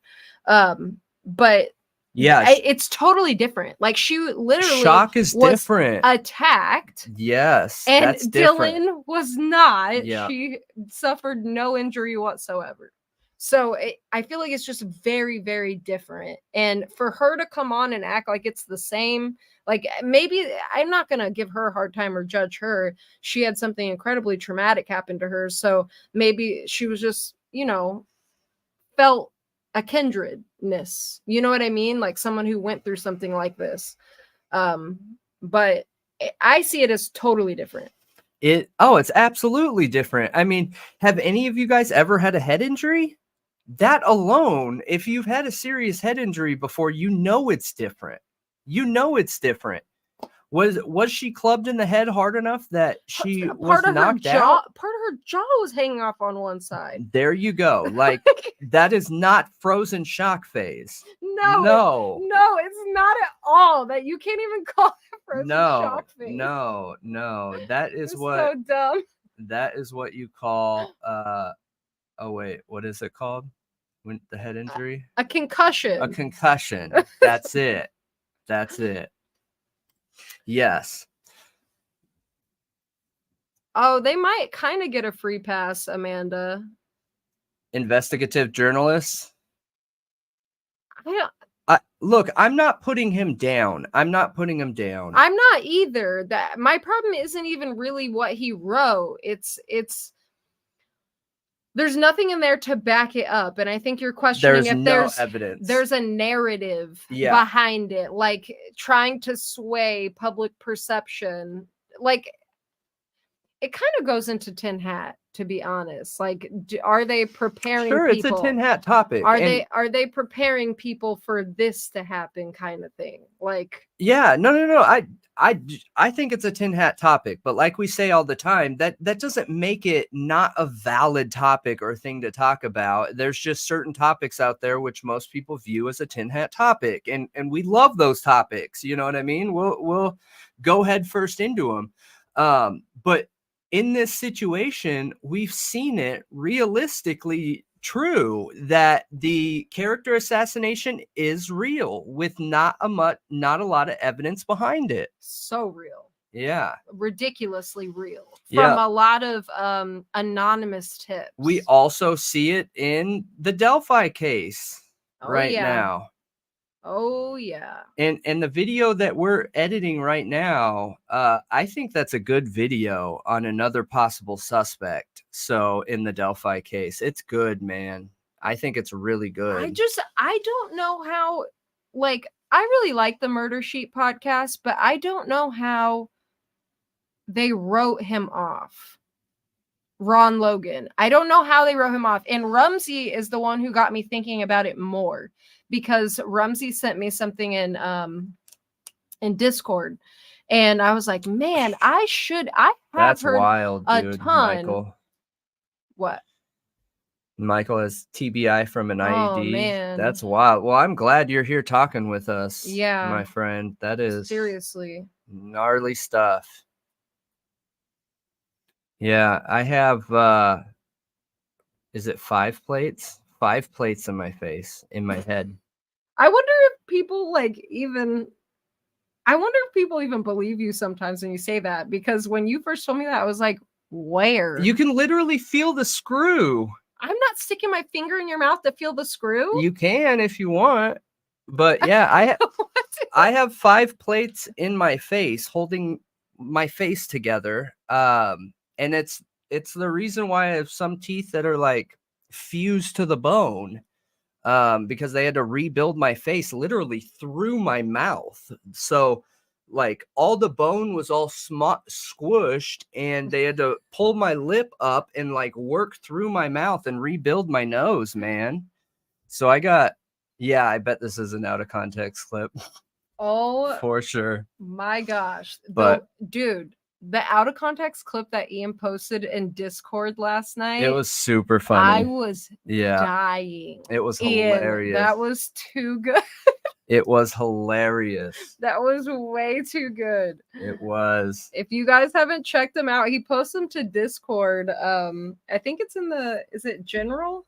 So They're so funny though. So did you guys know that Steve is from the tech world? That's something new I didn't know. He is? Yes. Is that why he's repping a Hex hat? You got me. Maybe, well, if what Drip Drop was saying is true, like about that being his family, like I tried to look into it a little bit, but I don't know. I was having a hard time. Yep. So he is a tech support agent at Inspiro. So what is Inspiro? Well, let's look it up. Hang on.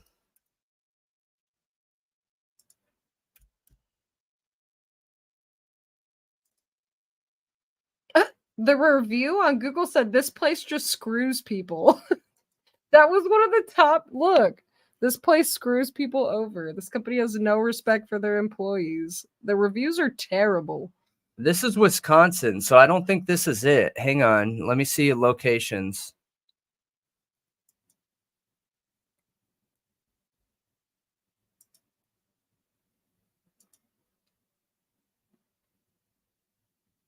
So Inspiro at home, insights, strategic services, automation, customer experience,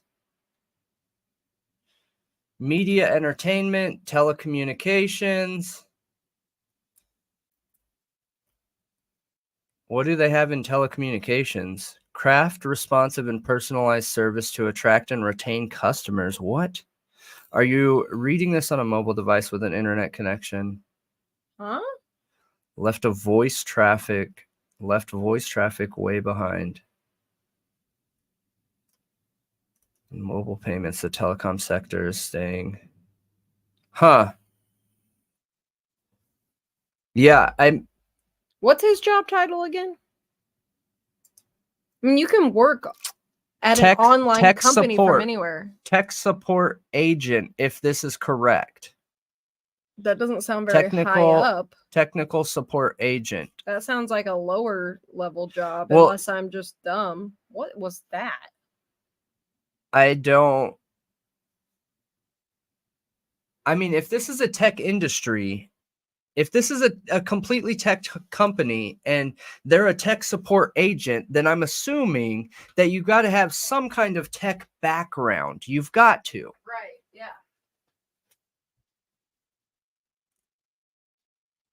Yeah, we have a good time on Discord, you guys. We have a good time on Discord. Here, I'll post the Discord. Hang on. We aren't always on there, but when we get good information and hang on here. Invite people, edit invite.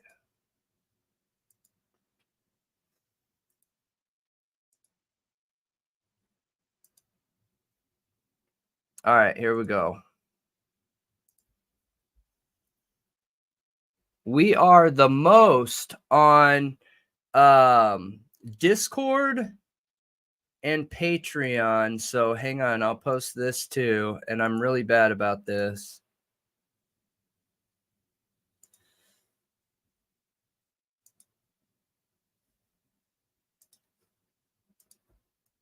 Membership.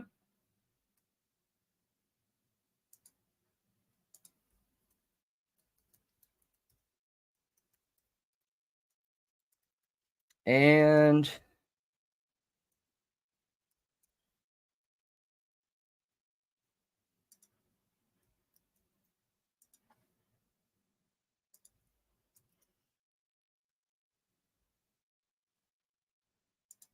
All right, I think we got everything except for... All right. All right, everybody, there is all of our links. And I don't think a lot of people can find us on Twitter because Thought Riot Podcast is too many characters. So we had to cut it down to Thought Riot Pod. Let's see what we got for careers. No job openings.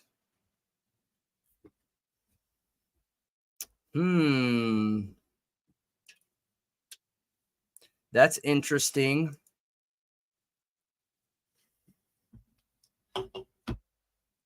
I haven't seen the post from last night, but I'm still figuring Discord out. Yeah, I put a couple posts in about Delphi last night. And we've had a couple people respond to our Delphi information because so we, as you guys know, we submitted that to the authorities, to the defense, the details we found around Delphi and how yes, I believe there are aspects of the cult related belief system in that area, but the one design that, who was it on? Was it on Libby? The sticks that people were having a hard time figuring out what it was. The V. Okay, yeah, so Libby, the sticks on Libby, we figured out, and I believe that it's VL for Vinlanders. Right, and that Abby is Odin. Correct. And yep. They're in the shape of a V as well. And when Vinlanders throw up their gang sign, it looks like this, you guys. Yes. It's like this. It's a V and an L. And on her body, it's a V. And then it's a long stick that could be like an L. And the way Court TV drew it out doesn't really make sense because the way they're describing it in the memorandum is that the stick is laying on her left shoulder. Like it sounds like straight up and down. They never, and they describe this in very great detail, but they don't say it's diagonal. They just say it's a long stick laid on her left shoulder, extending like feet above her head and feet below her feet. Like it's a really long stick. Yeah. So what we found based on our recreation of this is that this stick right here was like this, which would be VL for Vinlanders. And then this V, they're obsessed with V, Vinlanders and Valhalla. And when you see a lot of their tattoos, the Vinlanders, they have an obsession with 22 victims. And oh, hey. Abby looks a lot like Odin hanging upside down on the tree. I want to say your name, Dara. If I'm saying it wrong, I'm sorry. Throw tomatoes at me. Or correct them. Yeah, or correct me. Dara sounds right. Is it? But welcome. Yes. Welcome to the cult. Absolutely. Just kidding.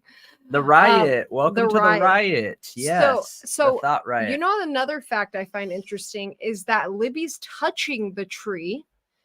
The tree, is it Yggdrasil or something like that? Yep.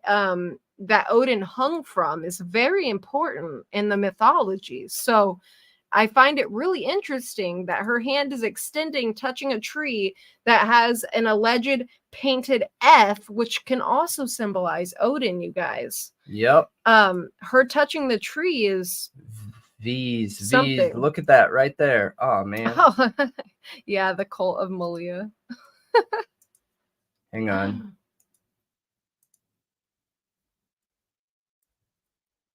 All right, you see that sign right there? Oh, you guys want a tomato emoji? Okay, look, I can do that. Right there. That sign, that hand sign right there is what helped me make the connection for this. Malia had done a ton of research on this. I just couldn't get it off my head, you guys, out of my head. and we were able to connect what this was, and it's either that asterisk looking one or I think it is the cross. Like, this is putting Christianity down because the Vinlanders brother, or not Vinlanders, the Odinist Brotherhood believes Christianity is the enemy, like the enemy to Odinism. There isn't another big enemy. It is Christians, Christian faith. Yeah, we love our Aussies in the chat, Joey and Hot Ham. Yes. You guys are absolutely awesome. We do. But I'm thinking this is more gang related. Yeah, it's not really necessarily a cult. I mean, we've definitely had this argument, is could it be considered a cult, since considering there's some religious ideology? Maybe it could. It's just, it's lacking a few things, I think, and it more resembles a gang. VL. But it's in so many states, like so many, and Drip it's Drop across the country. Drip Drop made the connection that clearly there are Vinlanders. There was a guy with a Volksnot, which they get that tattoo a lot too, in Coeur d'Alene. Yes, there are. Yes, there are. That's very They're close. everywhere. They literally sent out recruiters recruiting other skinhead gangs to become Vinlanders. Yep. But you should. So what are we going over with the Drip Drop video? So what did you want to talk about? Talking about it. So let me just pull up. I want to, without watching the video, you guys should definitely go check it out. Yeah, like we say every time, you know, we aren't gonna take views from somebody. We love all Drip Drops content, and make sure that you guys go over there and watch it yourself. He definitely deserves that respect and that view, and give him the Thought Riot love. Leave some comments, and if Drip Drop's still in here, what is wild, and I hit Malia up right away when I listened to it, and I was saying that how in the heck was he getting views after videos were changed to private? That is crazy, dude. Yeah, so we just released the video on you know, the clip from the podcast where I talk about the search warrants, and Drip Drop mentions those in this video, talking about them looking into a YouTuber. And he's like, "It's me, guys." I know, it's super funny. But he talks and the about holy water. How, oh my god. Yeah, he made some videos earlier on in the case, and when he privated them, they still kept getting views. Yes. What? That's confusing. That's not supposed to happen. Nobody else is supposed to see them at all. Yeah, it doesn't matter if you have the link or anything when they're privated. If I sent somebody the direct link and it's private, nobody's supposed to be able to see it. Nobody. Rhymes with Sarah, so Dara. Okay, awesome. I'm glad I got that right.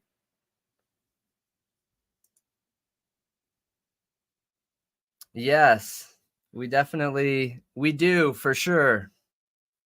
Yeah, the YouTube warrant is weird. It's super weird. You know who I think it is?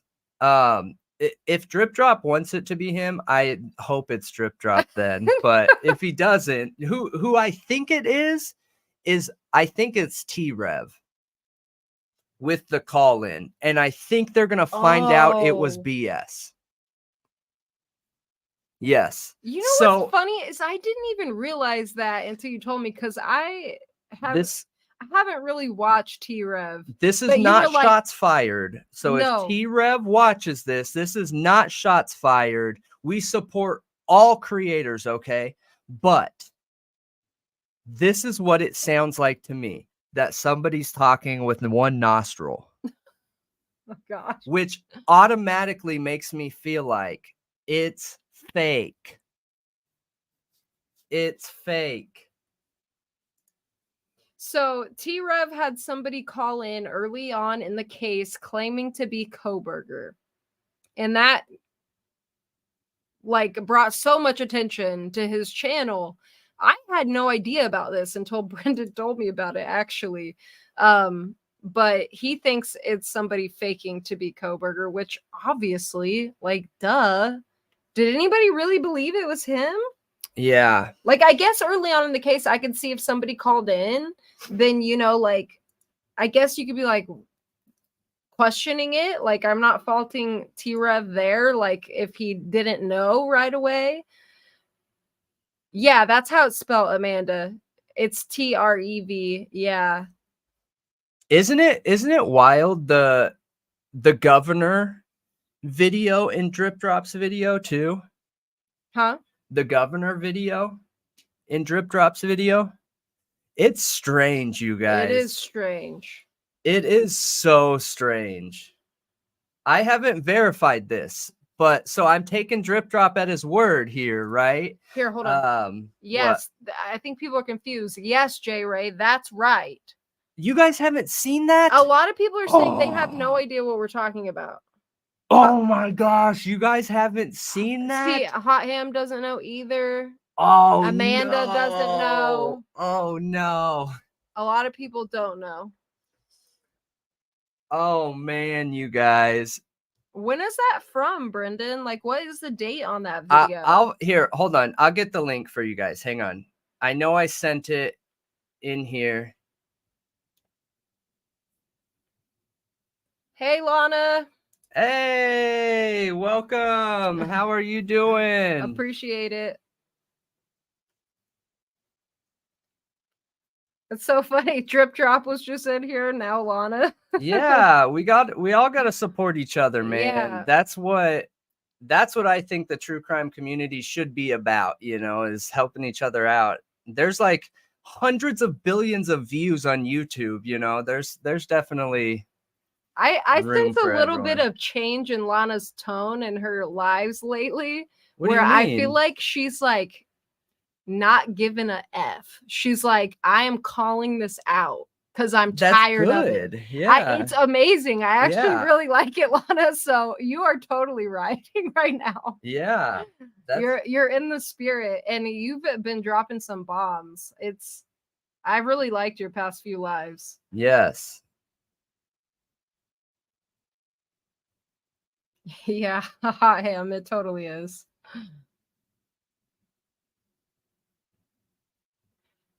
So T-Rev didn't suggest it. He literally went on live television saying, yes, he believed it was him. Oh, wait. So his intro with the music where he's on the news, is that where he's talking about, I got a live call in from Koberger? Yes. Yes. Okay. I see Absolutely. now. Absolutely. So again, this is not shots fired, you guys. There is room for everybody on YouTube, okay? So I'm not firing shots at T-Rev. But there's a lot of people that think that whoever called in was setting T-Rev up, whether he knowingly or unknowingly had that situation happen. It's been thrown around Reddit saying, hey, this is about the call-in, you know? Gosh, I'm so curious if that could be it. Yeah. Here, let me post. And no, I don't think Lana ever did give an F, but I feel like I don't know. I feel like there's a little bit like fed up, like tired of this. You know what I mean? Like the corruption. Yeah. I feel like she's just getting close to closing a couple cases, like having everything line up, you know, and there comes a time where, like, when you're investigating something, you're gonna be on the defense, kind of, right? Like you kind of sit in the sidelines and analyze and view everything that's going on, and then when the time is right, you will go aggressive. And I think that that's probably what we're seeing. All right, hang on 1 second here. Lana, everybody should be talking about Dr. Moore. It is, because it's such good evidence of what these cops are willing to do to secure a conviction, despite of whether the suspect is guilty or not. No, the Dr. Moore evidence, Oh, I just saw that. the Did you see that? the Dr. Moore evidence knocked me on my butt. Same. Yeah. Weird. I mean, But it's because you have your context turned no, I rejected that. I never have allowed that. on. Oh. I don't let apps do that on my phone. Okay, so here, let me find this But anyway, before I ADHD all over I the think it's place. incredibly important. And when we started covering it, we had a lot of people in the comments being like, oh my gosh, we're so happy you're covering this, but also having no idea. And I didn't realize that it was not really being talked about that much. When was this? So I think it's awesome that you're covering it, Lana. And I mean, I'm glad that you decided, because we did read through the full document on a live, but that's before we had much attention. Like we didn't have much going yet. Yeah. So I think the video was a really, really good idea. And I'm glad that you decided to do it. Well, the Dr. Moore case just knocked me on my butt. So I heard it one time. I didn't even, so as I don't know if a lot of you know this or not, but before we made this channel, I just was never on YouTube, you guys. I never, ever, ever. Like, I was a salesman and I played in the money market, and that is it. Like, that was my gig. That's what I did, you know. But then when we started looking at content creation and wanting to transition some of our debates and arguments and talks and things that we were having online to open it up to have more input.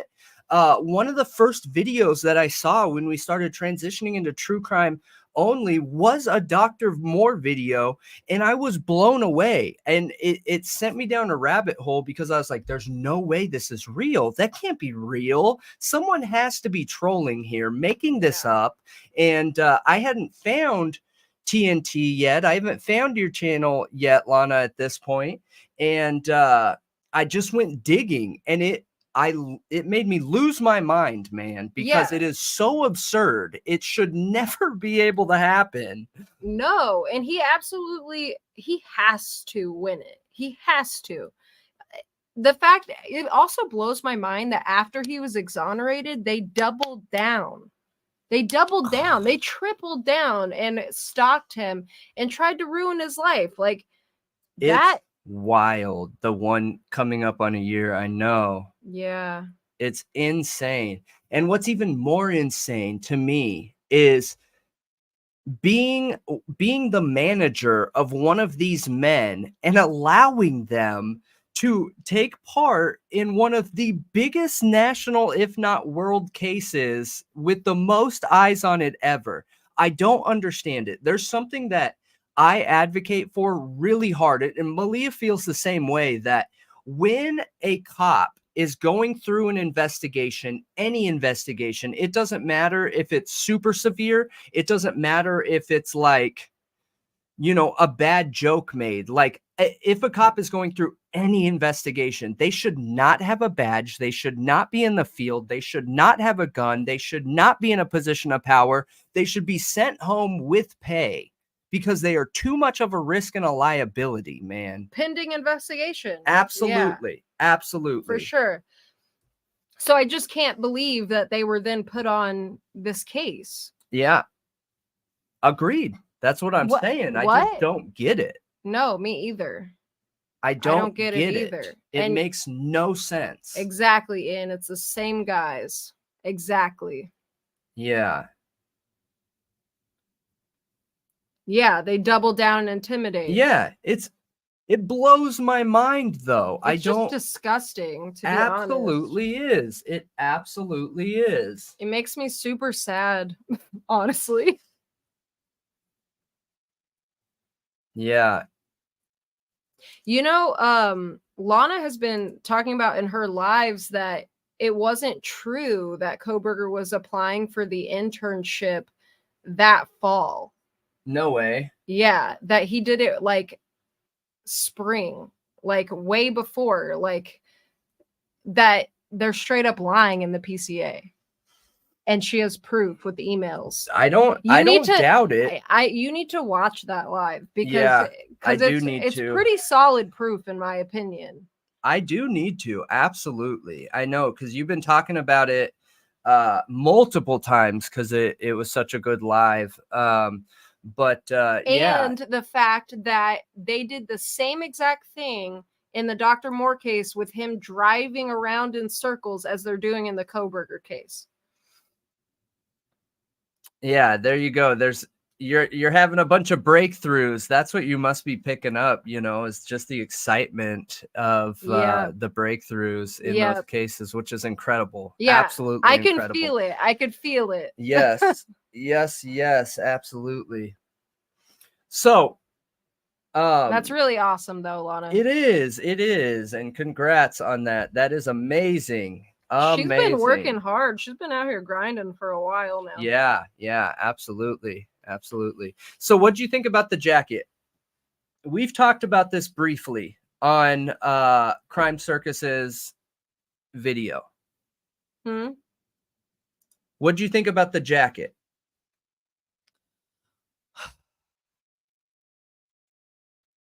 That they found supposedly the jacket that Maddie was wearing that night by the fire hydrant. Yep. What could that even imply?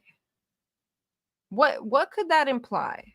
That could be a path that was taken, that there was a car parked right here. So, okay, if I'm breaking this down, and understand, you guys, I'm making that tip was sent to, oh, no way. So, I'm just gonna make a story up, okay? So Jennifer Drake is sus, Lana. Yeah.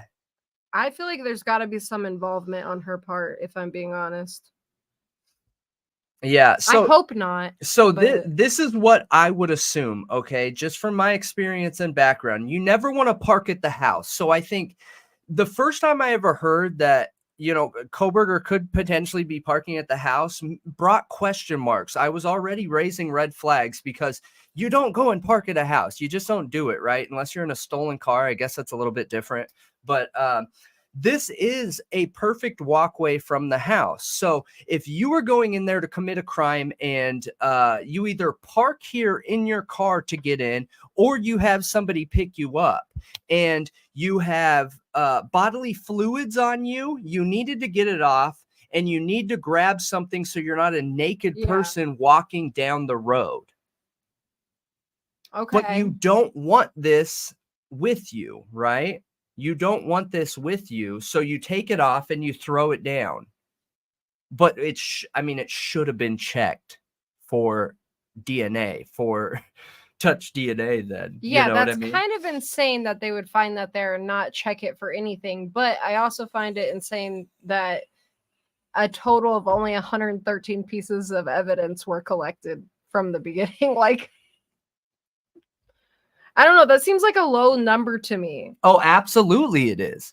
Absolutely. I think we talked about this on like 4 or 5 shows ago, but 113 pieces of evidence was the total amount of evidence gathered at the home. That's absurd, you guys. That's absurd. I know that we use Idaho4 as an example, but do you know how many pieces of evidence that they took out of the Rex Heuermann house? They literally cut chunks of bathtub out to check under the bathtub, take pieces of it, check it if there's any bodily fluids, DNA on it, or anything else on it. And this with 4 people in 2 rooms, and a supposed confirmation that the suspect walked upstairs, downstairs, past a roommate. They know relatively the rough point of travel in there and into another room. There should have been a ton of evidence gathered, literally a ton of evidence. Every hair tie that was in the room, everything. It should have all been checked for DNA profiles. They can run mass. They have a, what's that called? A mass DNA spectrometer or something like that, where they can do a whole bunch at once using that same test, right? So they gather the sample and put it in the tube, and I think it can do like up to 80 pieces at once or something like that. And they should have gathered all of that. Yeah. Okay, the email between Brian and Jenkins happened in the spring, April 12th, 2022. Thanks, Lana. Yes. I was trying to remember the date. I'm not good with remembering numbers, but I appreciate that. Yeah, that is wild. That is insane. It's just more proof of lies. Like J Ray in the chat, she's like really, really good with facts. J Ray is amazing. She pointed out with remembering stuff like that. She pointed out way more inconsistencies to me in the PCA than I even realized from the beginning, and I already knew that document was garbage. So, I mean, it's not surprising, unfortunately. J Ray, you're the brain. Yeah. Because I don't have a memory. I just gave up, and I use yours. I subcontract your memory.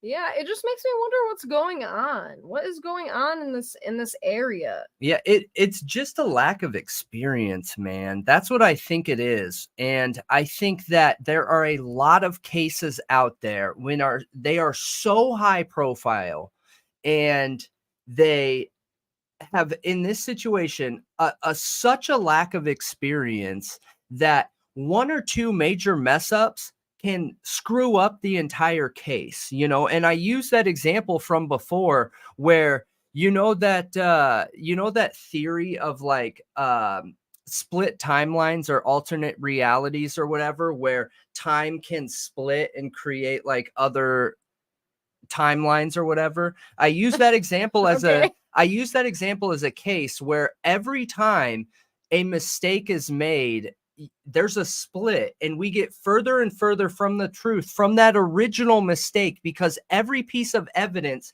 gathered from that point of mistake is biased and flawed at that point. Absolutely. So you're just moved further and further and further away from that original mistake and reality. Absolutely. Until it's fixed. Exactly. They collected evidence from 3 dumpsters, but they left a jacket on the side of the street by the house. Bro, 3 dumpsters, and all they got was 113 pieces That of is what evidence? I'm saying. That is what I'm saying. And then you have the video of somebody dropping something in the dumpster, and then everybody can be like, that's BS. Like, that doesn't matter. Well, does it not matter?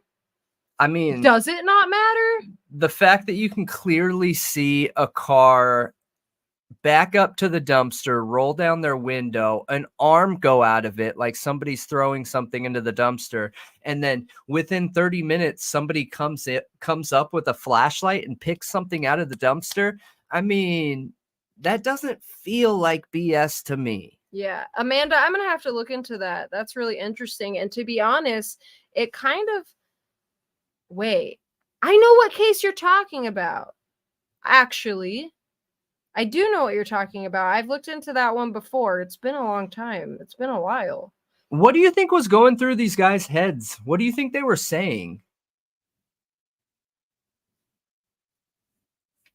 I don't know. I mean, is it incompetence or is it intentional? That's like when you get to this point, bro, where it's like this many mess ups and lies, is it just incompetence and then covering your butt, which I'm more likely to believe, but for something like this, I guess. I don't know though.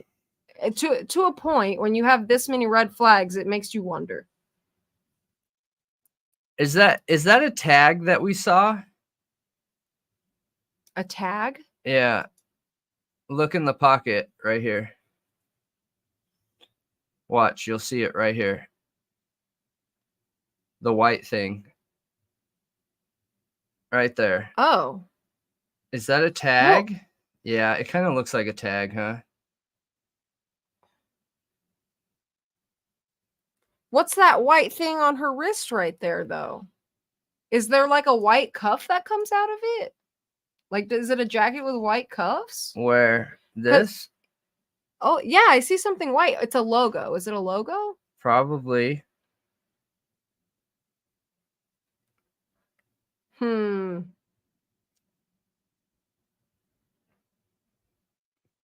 So those have zipper pockets. Did hers have zipper?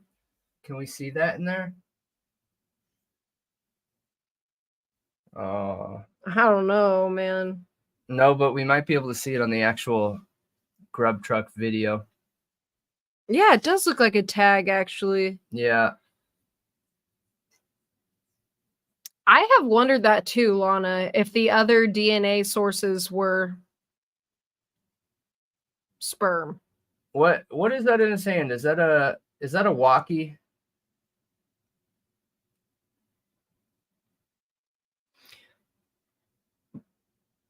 Semen alert. um, Was that a I want to walkie? know.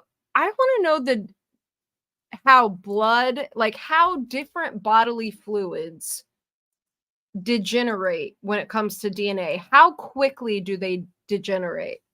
Like, I'm sure each one has a different It depends on how time it depends on how much is there too. and the conditions of the environment, I'm sure. Yeah. Like heat versus cold, if it's on cloth versus a hard surface. Yeah. I'm sure that matters too. Yeah. And what's interesting and where I think people get a lot of it confused is they compare criminal and human DNA profiles that are being rebuilt to DNA that we find frozen in the tundra. You know what I mean? When they're pulling DNA for like woolly mammoths, all right? And that they're looking for the entire DNA profile of those woolly mammoths. They are looking for the entire 100%. Now, when it comes to criminal DNA analysis, they're looking for 0.1%. So the other 99.9% of somebody's DNA is the same as every other human out there. Now, each human has roughly 8 billion chain pairs, base pairs, and they need 0.1% of those 8 billion base pairs, which leaves 8 million. So 0.1% of 8 billion is 8 million base pairs. So there could be a whole bunch of DNA, but for whatever reason, and all that DNA, that 0.1% is tarnished, tainted, messed up, and they can't get a profile from that. So it's hit or miss when it comes to criminal DNA profiles. Yeah, it really is going to be. Yes.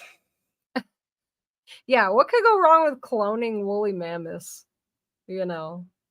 Trying to bring back extinct species. But it's gonna be wild, these two cases. I know it's gonna be insane. Yeah. Because I think there's real meat here with both of them for them to both be setups. Yeah, we need to hear about it, Amanda, because I don't know enough. That's a really good point too, that she describes a perp clad in all black, but they're not interested in a black coat in the bush. It's just wait for the new video to come out, okay? The interrogation video. I'm telling you, guys, that they were tainted into this eyewitness statement. I fully believe that.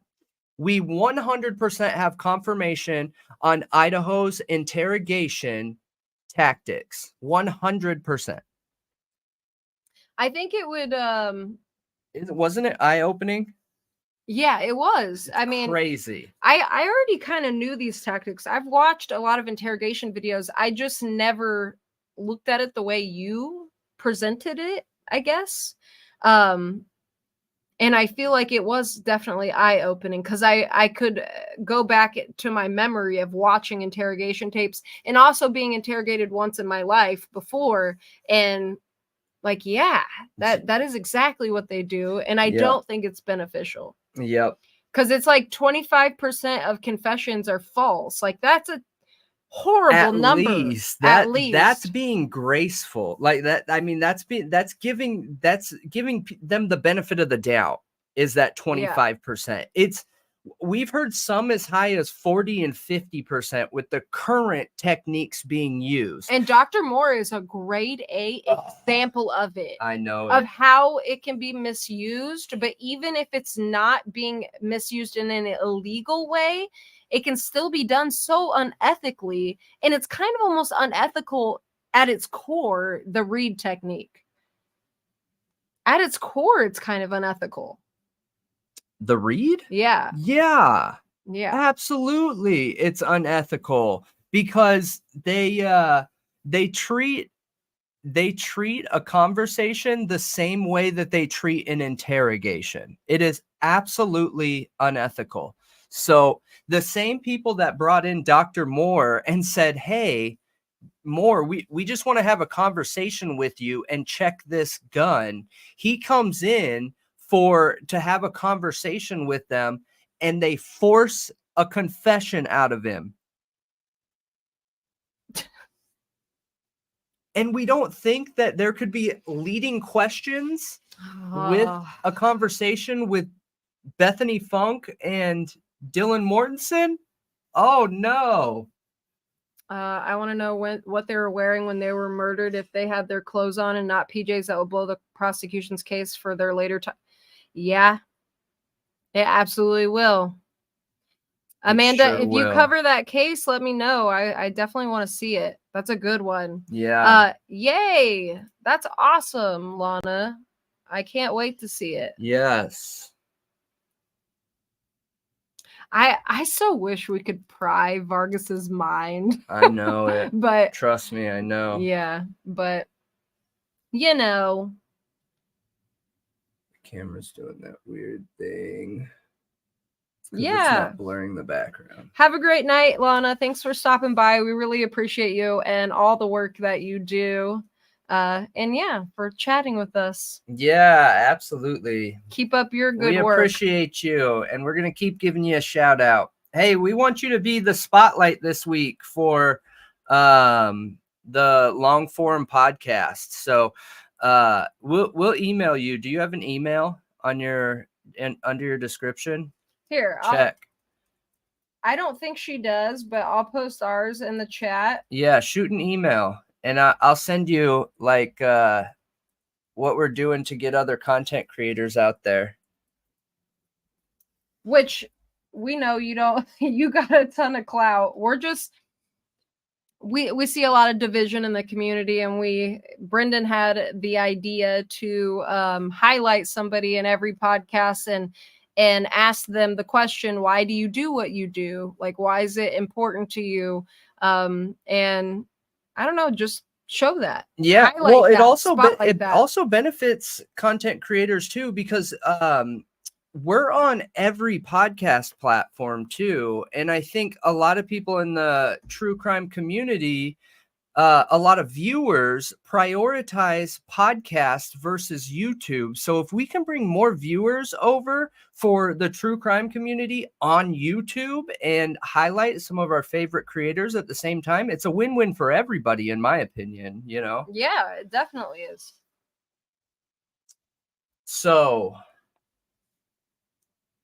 the gatekeeping does need to stop. Agreed. I agree, man. That is, yeah, for real. Yeah. Mm-hmm. I just keep going back to the gag order, man, and how they act like it's supposed to protect everyone's rights, but then they launch this character assassination campaign to destroy the person's image without presenting any factual evidence because there's a gag order. Like, that's just so shady.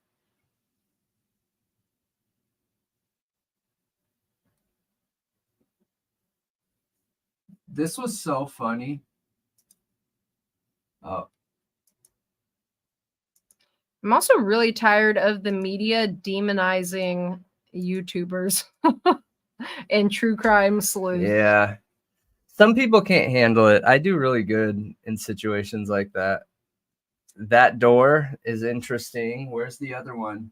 Is that so? That's downstairs. Tunnel digging as a hobby. Oh my gosh. Yeah.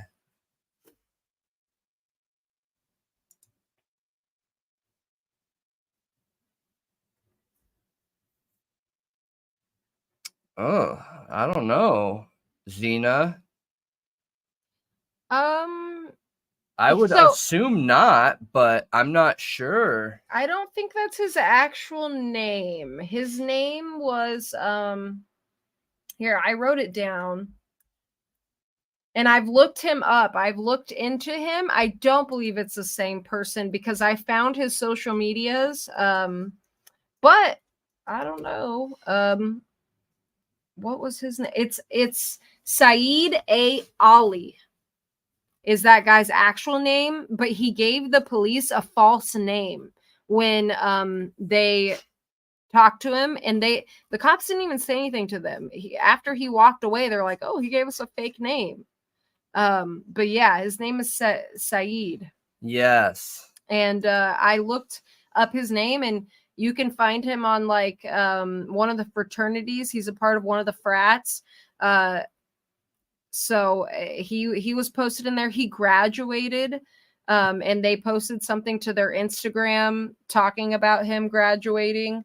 And I also found his Facebook account. So I know that's his actual name. His last name isn't Knight. I gotta be honest here. Tunnel digging kind of looks cool. One of the three. So you're talking about the group of three? Look at tunnel digging kind of looks cool. Ian's turning in early. What? Oh gosh, are you referencing one of your out of context clips, Ian? I can now say I've finally seen the truth. Have a good night, Ian. Yes, have a good night. We'll miss you, prisoner of the chat. Dude, tunnel digging kind of looks cool. I want to dig a tunnel under my house. Look it. Liverpool has a buried underworld and no one knows why. Did you want to pull up that article real quick? Yeah, or let's no? Whoa. That is like mega cool. Holy cow. Yeah. It's kind of creepy though. I don't know if I'd want to live down there. No, you don't live down there. What do you do down there then? Beneath his pool? Oh. I don't think going around digging below tunnels a house is like a great idea. Why? Like sinkholes? You just have to build them right. Okay, what's that article? Okay. Ethan Samuel Knight. Okay, well, interesting. I don't know, but I'm definitely going to look into it now that you said that. Thanks for that information. What's that article? Oh, I think Hot Ham's going to bed too. Good night, Hot Ham. Good night. Amanda said, I know this dude who digs holes and finds bottles and stuff from the 1800s. That's super cool, though. Yeah, it is.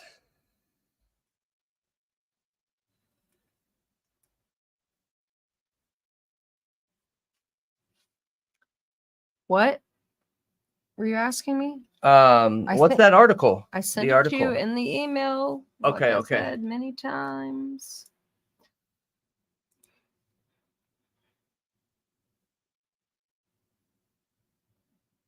Oh shoot, I don't think I ever posted this like I said I was going to. Hold on. How do I? What do you mean? Post it.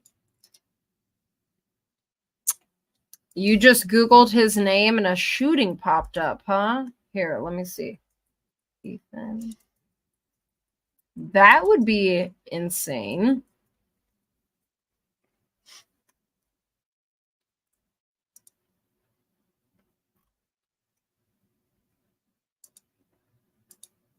Okay. So you sent it to me. Let me see.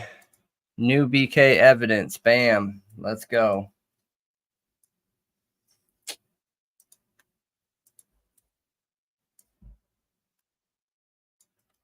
Okay. The missing Koberger evidence that could make or break the trial.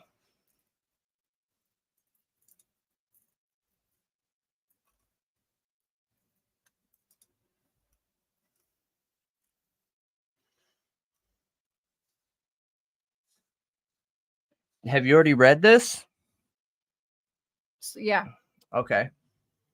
They were found lifeless together on the bed. Kaylee Gonzalez and her best friend Madison Mogan, both 21, and on another floor of the Moscow, Idaho house, police found the bodies of two other students, Xana Kernodle and boyfriend Ethan Chapin. Now, an expert told Newsweek there is one piece of evidence missing that could make or break the trial. Mogan was leaning on Gonzalez's shoulder. Gonzalez had been having a sleepover in Mogan's third floor room on the night of November 13th, 2022, when an unknown dude or woman stabbed both women to death.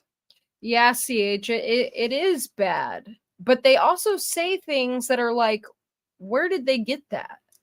On the bed beside their bodies, Moscow police officer Brett Payne noticed a tan leather sheath that is now central to the case against Koberger, who has been charged with all 4 murders at the student's house on King Road. The sheath itself is a vital clue. It has K-Bar USMC and the United States Marine Corps Eagle, Globe, and Anchor insignia stamped on the outside of it. Officer Payne wrote in a signed statement submitted to the court. Police speculate that the killer may have been startled to find 2 women in bed and that Gonzalez may have put up a fight during which the killer was slightly injured and dropped the knife sheath in confusion. A housemate downstairs, frozen with fear, saw a man wearing a COVID mask over his mouth walk by her and leave the house via the glass door at the back. He was a white male with bushy eyebrows. He wasn't muscular, she told police, but was slim and athletic. According to Payne's legal submissions, a COVID mask. Yeah, that's not what we've heard. No. We've heard it was like almost like a ski mask. Yes. Something like that. Yes. It just, I don't know where they're getting this. Like, it just seems really odd. According to Payne's legal submissions, police immediately began to troll the CCTV footage in the area and very quickly focused on a white car speeding down the street very soon after the murder. Officer Payne said he knew the Moscow street where the murders took place and knew that it was quiet and would rarely have traffic on it in the early hours of the morning. What? That's a total and complete lie. This is not a quiet street.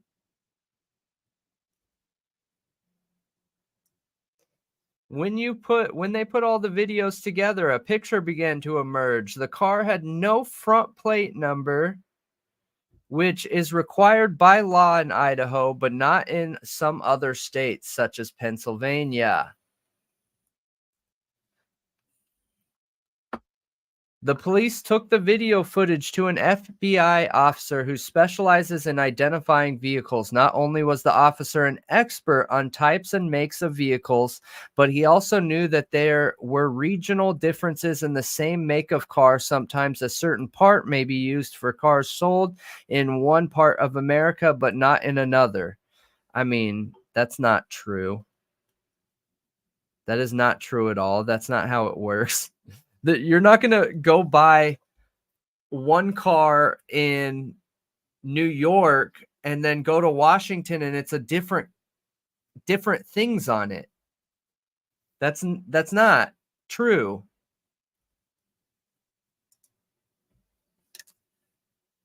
The FBI agent initially identified the car as a Hyundai Elantra between 2011 and 2014, but after reviewing the footage over and over, looking for small clues, he expanded his range from 2011 to 2016. What?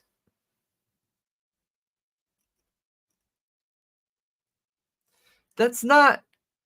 I'm pretty sure 2016 is when they had a remake of the Elantra. Also, that was the opposite. They Let me they see. flip-flopped it. It went, and I think they probably it was 2015. We never heard 2016.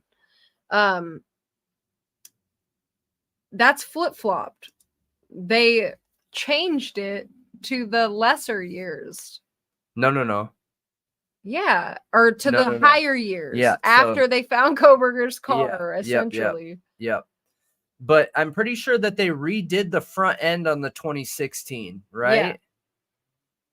I could be wrong here, but I think the front bumper gets reworked in the 2016. He's acting like they opened it up to the higher years after the fact, which it's actually the opposite. I got it mixed up, but you guys get what I'm saying. He's got it flip-flopped. Yes.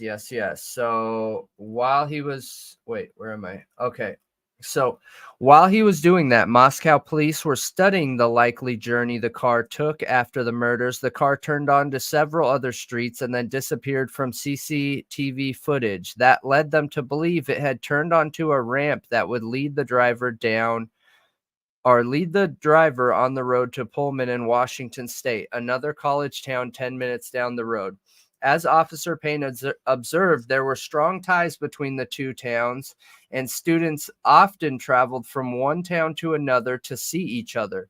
With that, the massive police search moved to Pullman. A search of the CCTV footage from the college in Pullman and a private residence front porch shows a white Elantra showing up about 10 minutes after the suspect Elantra left Moscow. Where are they getting that from? A private residence front porch that they have CCTV footage from the college and a private residence front porch. I've never heard that before. In Pullman. They got it from a private resident? Have you heard that?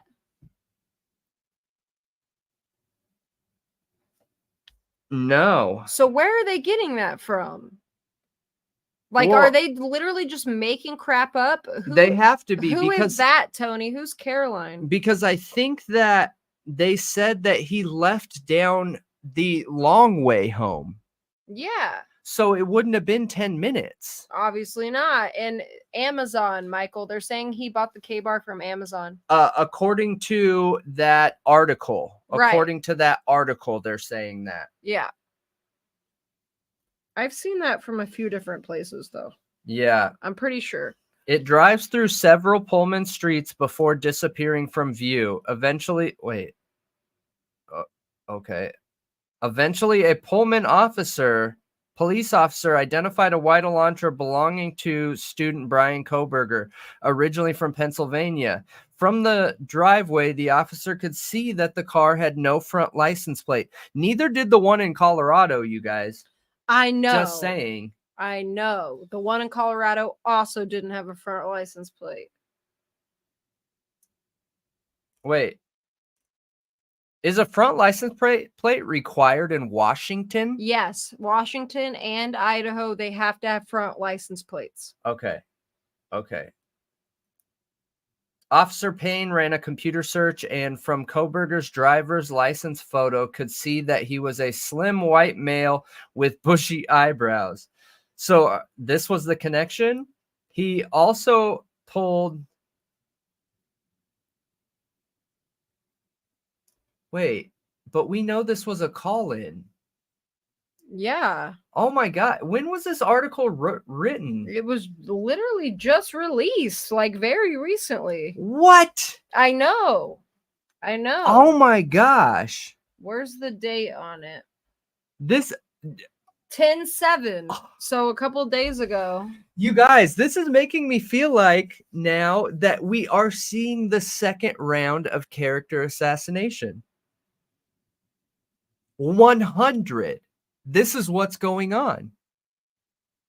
That's why I said I thought you should read it. And they're using Bloom, and they're using news articles again with a different approach. They think that if there's a little bit more details, like, will bite, you know? Mm-hmm. But the thing is, this doesn't give any evidence. Where's the evidence? Yeah, Xena, I doubt they're being triggered by every card too. That's interesting, Michael. That's interesting about the sheath. The Amazon ones are a knockoff, Michael. Yeah. You're right.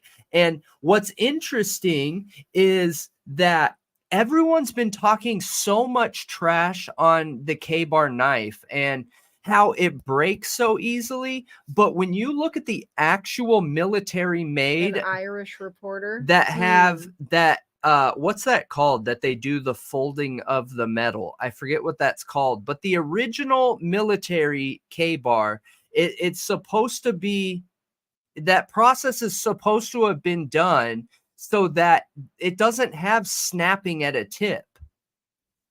I mean, correct me if I'm wrong, Michael. I know that not like tempering. Yeah. I don't know. I'm not an expert on knife making. Based on the PCA, which Like is BS anyway, the FBI guy identified a 2011-2013 in Idaho neighborhood and also identified 2014-2016 in the neighborhood by WSU. Oh, I don't doubt it at all. I don't doubt it. We have confirmation from that firsthand account of those people who live in that area. You remember that article, J. Ray? I know we talked about this before, and you had mentioned that you had listened to it, and that they don't live that far from that area. I think you were the one who had mentioned that you knew the general area of where they lived. That guy that was known for abusing his family or whatever, and the daughter had a white Hyundai Elantra that said she crashed it that night. Remember? Yeah. She said she crashed it that night. Damascus blade? Yes, I think yes. I think I'm gonna have to look up that definition. I don't know. Forging is literally just like what I'm talking about. I know it's just forging. It's maybe. No, I don't know. If we eat up these new facts, they'll take them to trial. If we call BS, they'll go a different direction.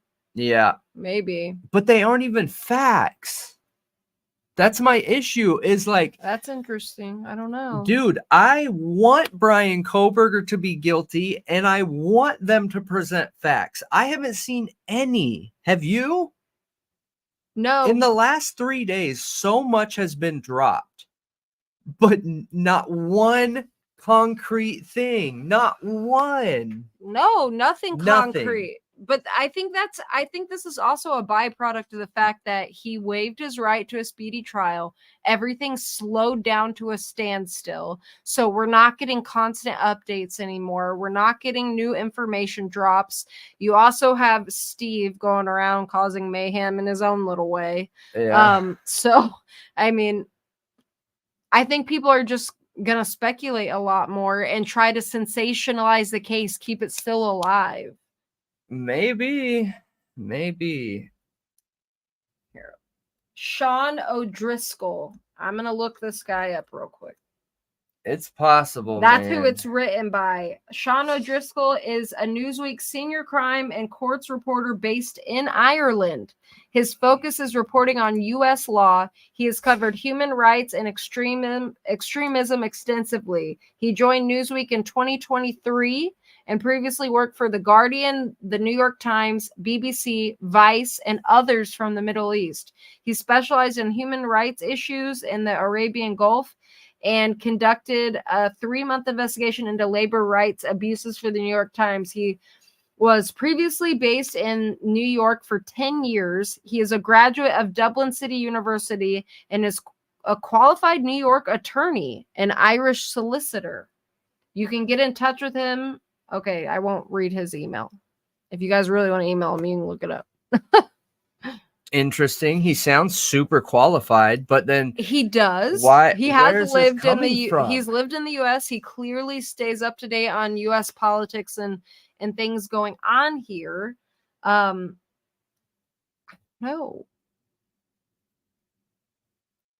He could I don't know. It's really weird. I feel like there's too many mistakes to take this seriously. Maybe he just really messed this one up. Maybe he's not. I mean, he's very qualified, but he's not infallible, obviously. Or he was paid. Yeah. To say these things. I don't know. Yeah, it's possible. Okay, so Damascus blades are layered multiple times, up to 200 layers, and are beaten down to harden the blade into tempering style, then deep tempered, extremely hard. Okay, yeah. I think it's possible. That's what I was talking about. Thank you, Michael. When I heard what the K-bar was made of, because like I was saying, so many people are complaining that the K-bar is like a really crappy knife, but a lot of the original K-bars, I mean, these guys hold on to them their entire lives and they aren't breaking. I've literally seen the military manufactured K-bar like cut through a tree, a literal tree of this guy hacking it, you know? Yeah, anything with his name is gonna get clicks for sure. Yeah, that is another thing he says, Joey. You're right. He says that a drop of blood was found on the sheath in this article. He literally says a drop of blood was found on the button of the knife sheath.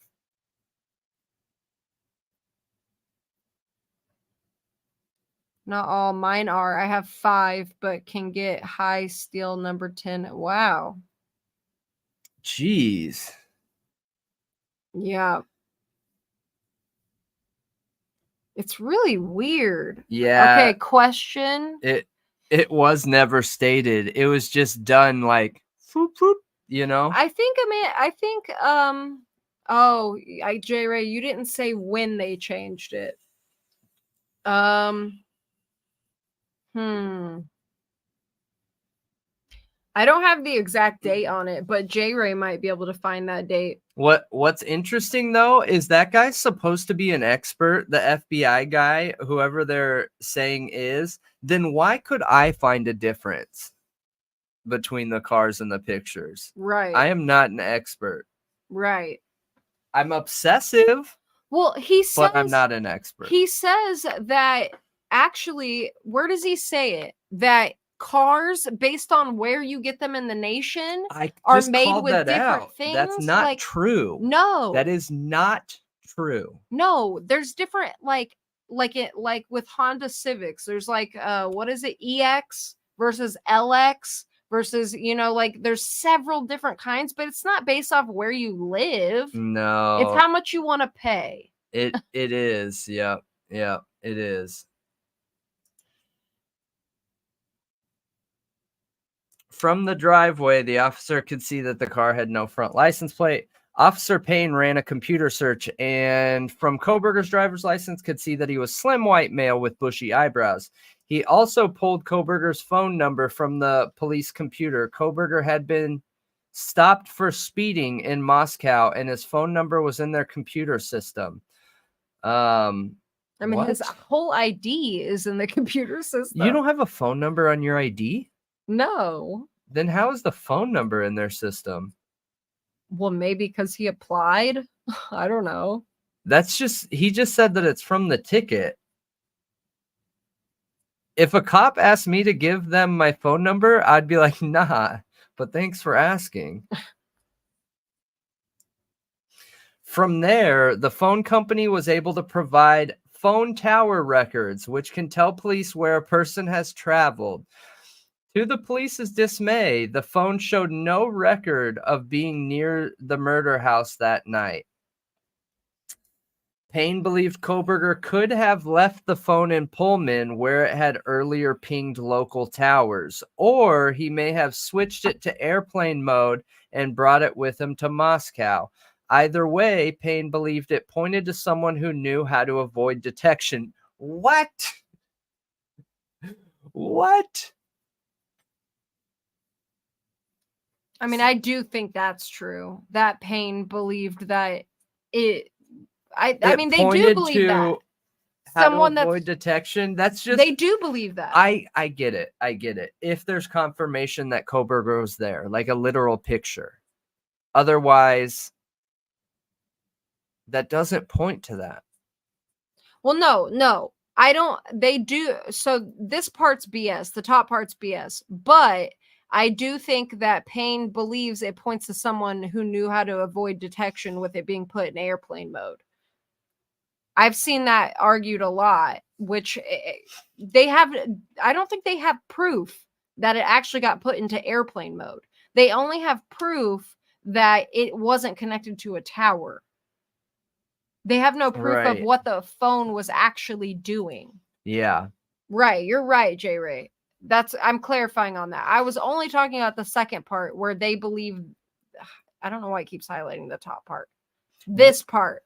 Yeah. That it points to someone who knew how to avoid detection. They did take Kaylee's phone number, and I think I said I had an issue with it then too. Yeah, that's because a good that's point. so strange. No, our issue was him taking pictures of her ID. That's weird, you guys. In my state, they don't ask for phone numbers. Oh, that's a good question. CH asked Michael, are K-Bar's mass-produced knives? Wait. Are mass-produced knives like K-Bar's Damascus blades? I don't know if K-bars are considered mass-produced. I think the recreation is considered mass-produced. 35-year expert got the right car, but it didn't match Koberger's, so they said he made a mistake. Oh, good call out, Tony. You're right. Yeah.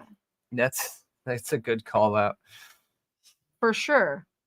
Yeah, I'm still curious, you guys, why the FBI was already in town. Wait, what? The body cam from the stop has the vehicle registration being a Sonata when the cop calls it in? Koberger's car? Interesting. Stingray. Yeah. That's what Brendan was saying. And I think that's a super good theory.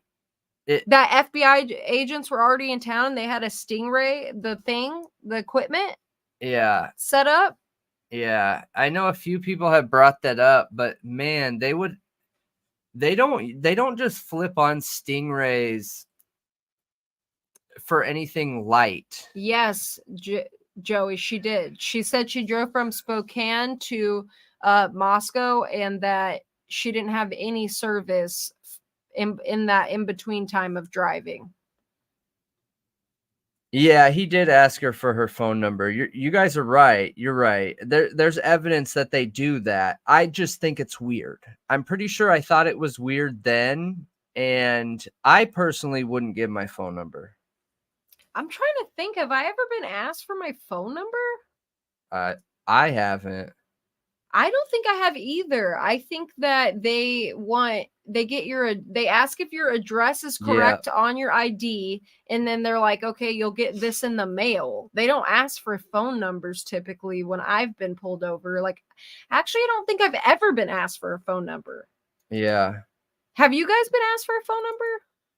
Yeah, the only thing is with CJ or CH, a Stingray ruins all wireless connection for everybody. It is impossible for it to be pinpointed. So anybody that's within that 1, 2, 3 mile range, it cuts their service for everyone. Hi, Unravel. But what would that imply? I don't know what that implies, J Ray. I really don't know. But Michael answered that question. Not the ones for the military or ones on K-Bar's site itself. They do have cheap ones that are mass produced, and the knockoffs are, I assume. Yeah. So Koberger was placed under covert police and FBI surveillance, and they discovered that he would be traveling back to Pennsylvania in his Elantra.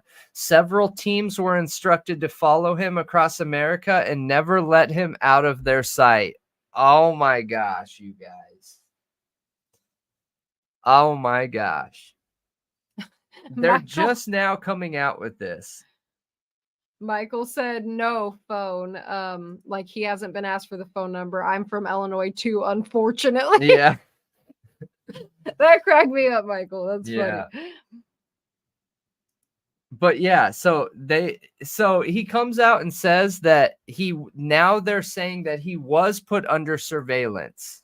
So do you think he was getting too far from his surveillance team Okay. in Indiana? See, I think he was getting too far from his surveillance team. that's a good point. Or his surveillance team needed a bathroom break and was like, hey, dudes, you guys need to pull him over. I got a van full of guys and we all have to use the bathroom. Okay, so You know what I mean? So I don't trust this article, obviously, but I have seen this echoed a few times that the FBI were on his tail. They were watching him all the way to Pennsylvania and said, don't let him out of your sight type thing. I have heard that a lot. And I think it's probable, if I'm being honest, just from my personal opinion. Yeah. For sure. But that's a good theory. I questioned why then. Why did they pull him over twice? But that's a good point. Maybe he was getting too far. But why pull him over twice in that time? Was he speeding? Because then they would have just called him over for speeding. He wasn't speeding. No, you also have me, Xena. I'm telling you, based off what I see cellular experts give, I think I have more experience than most of those experts. I'm telling you. Yeah, Amanda's comment. I've never given a cop my number ever, even when I was definitely not arrested. I mean, I only have one time when I was trying to get out of a ticket.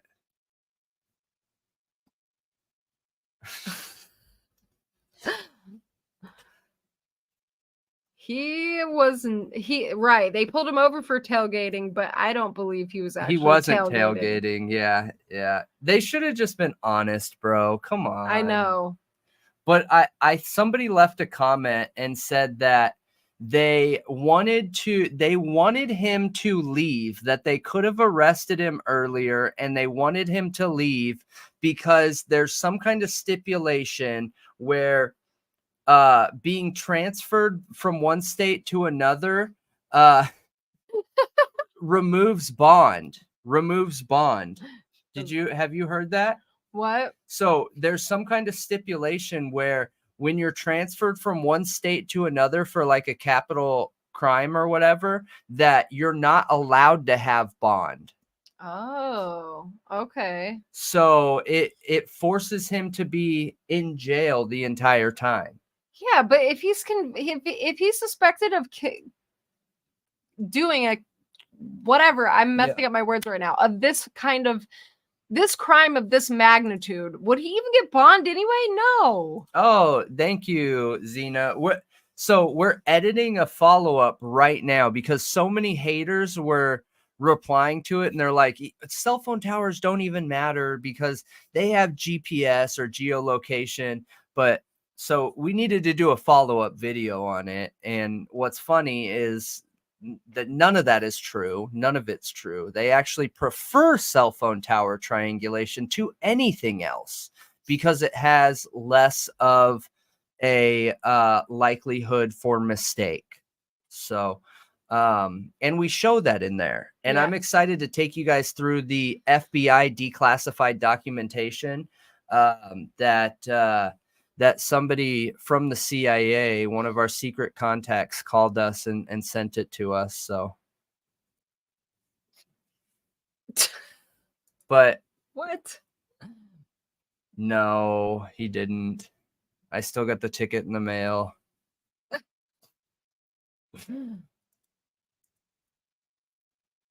You didn't even get anything for your act of service? Rude.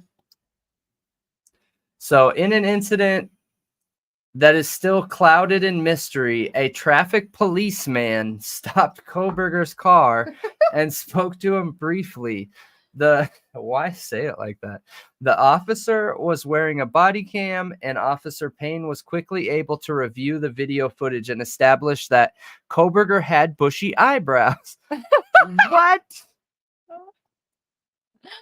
No, you guys. No. Are we really going to have to go look at that footage again?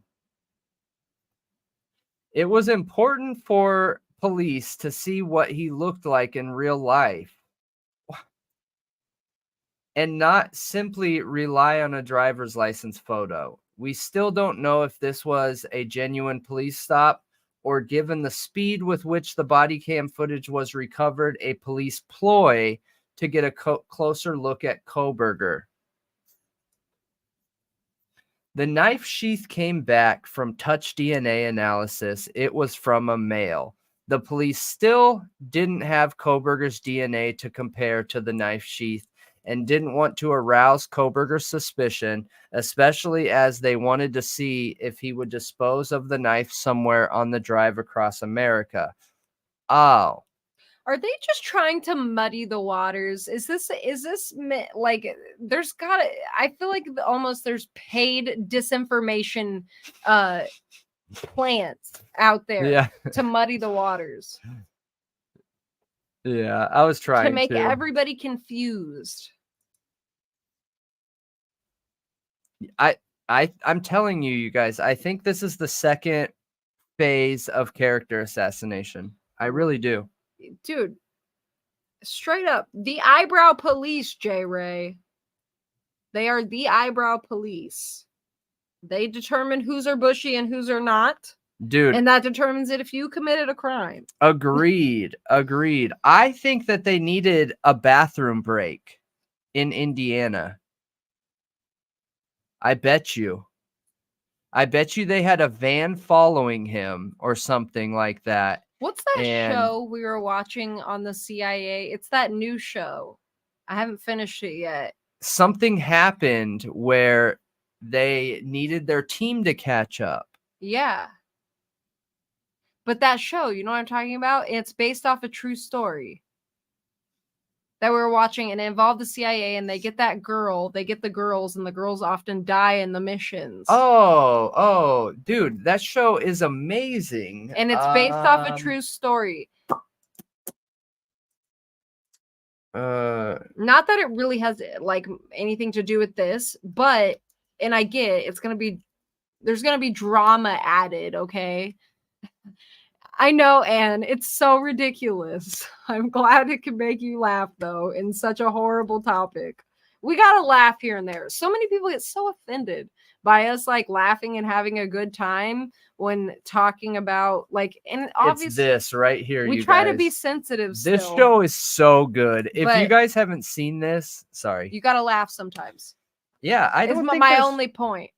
I don't think there's anything wrong with laughing while we're trying to work through a case. That doesn't mean that we're having a great time looking at people being hurt. No, that has absolutely nothing to do with it. We're working on some of the most horrible crimes ever, looking at situations that are the absolute worst aspects of all humans.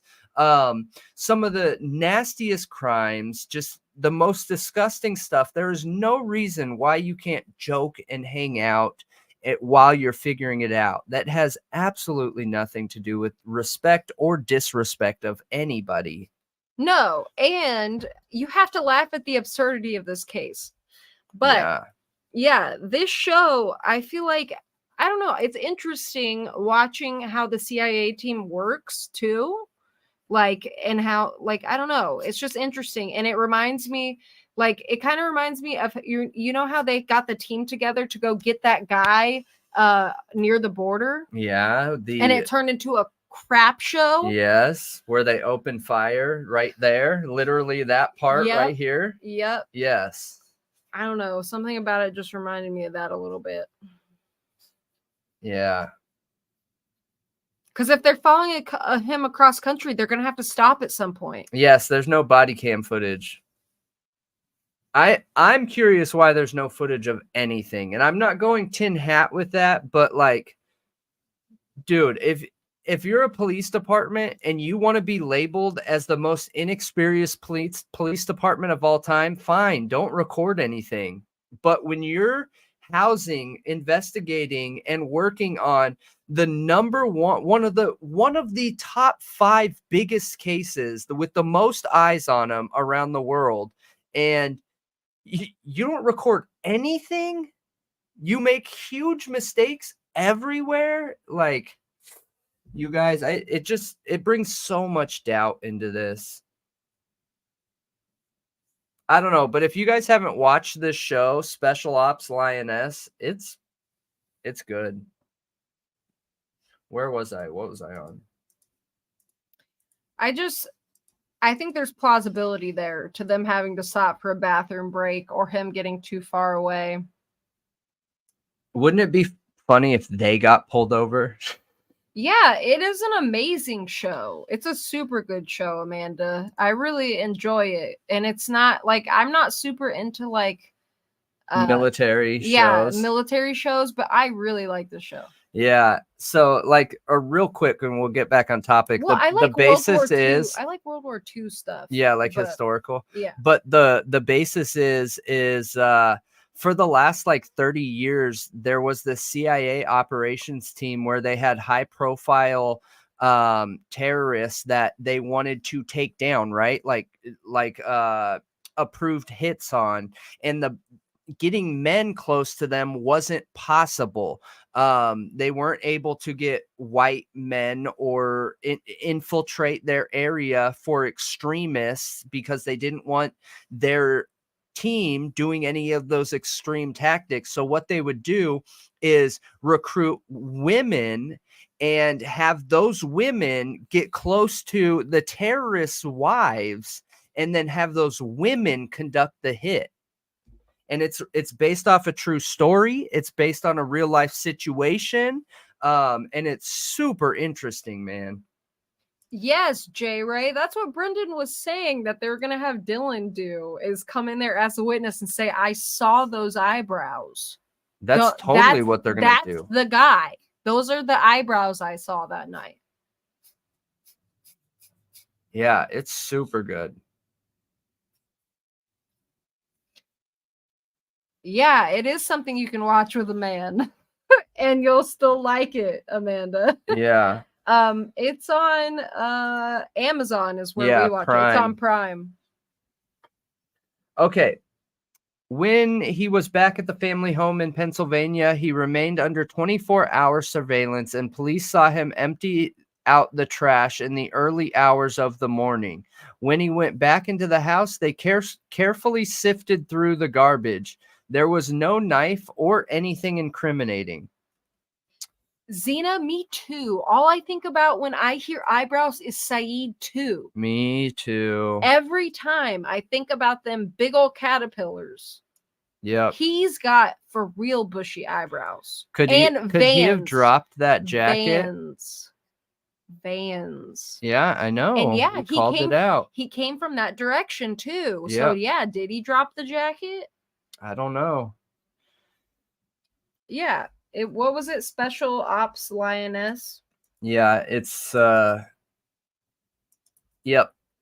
Right here. Super, super, super, super good, I think. Oh, I love that show. Yeah, it was incredible.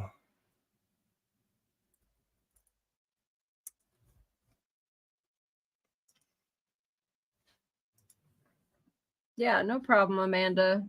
Lab technicians did, however, extract a DNA sample from a food sample in the trash. The lab results showed that Koberger's father could not be excluded as the source of the DNA. That may not sound significant, but 99.9999% of all people could be excluded from the sample. Just so we're clear, 99.9999 could be excluded. No. It could be anybody. No. Wait, what? That does not equal 5.7, was it, or 3.7 octillion or 5.7 octillion, whatever octillion. That does not match that. Oh. I wasn't completely paying attention. I'm sorry.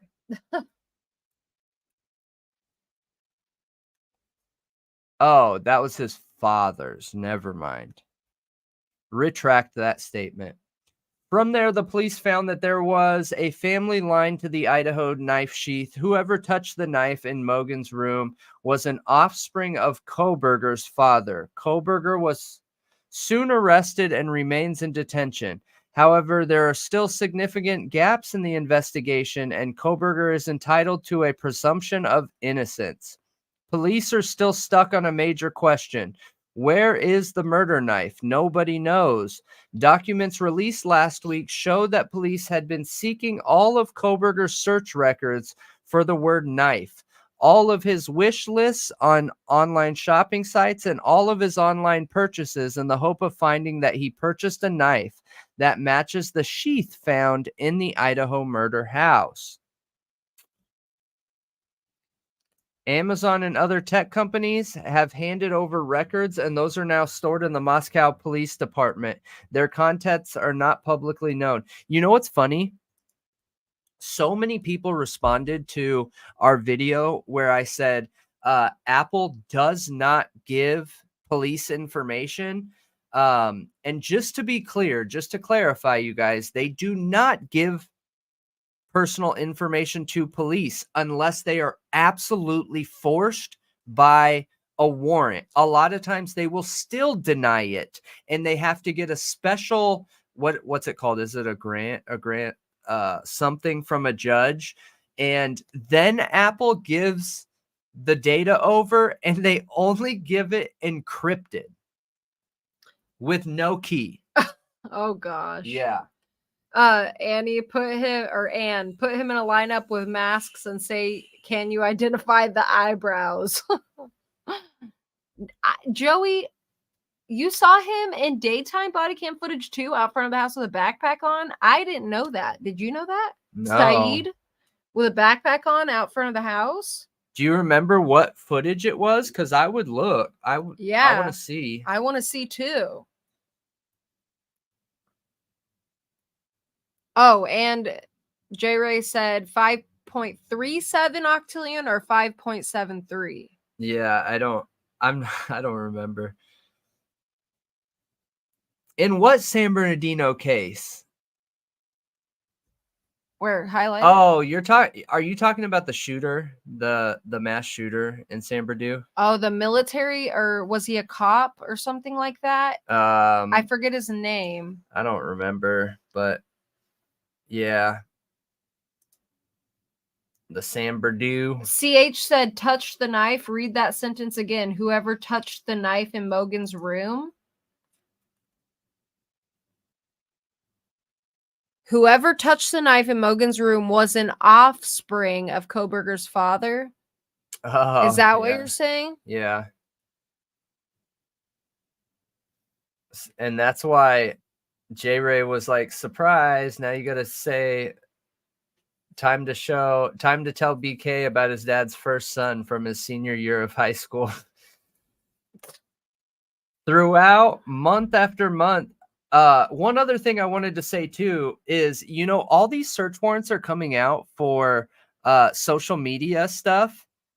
What a lot of people have wrong is a lot of people think that GPS data comes from cell phone companies. It does not, you guys. GPS data, tracking data, does not come from cell phone companies at all. At all. Not even a little bit. It has absolutely nothing to do with that. When you're looking for GPS data, the GPS chip in all of our cell phones is a standalone chip that is installed in there by the manufacturer. It is not installed in there by the cell phone company, which controls your SIM card, which gives your phone service. That GPS chip is used by applications that function on the operating system of your device. So any app information, warrants, data, anything like that police ask for, more than likely they're looking for GPS data. More than likely, you literally have to request a warrant from every single application, every single one, separately to get GPS data. It does not come from the carrier. So throughout month after month of this intense forensic investigation, Kohberger has stayed silent.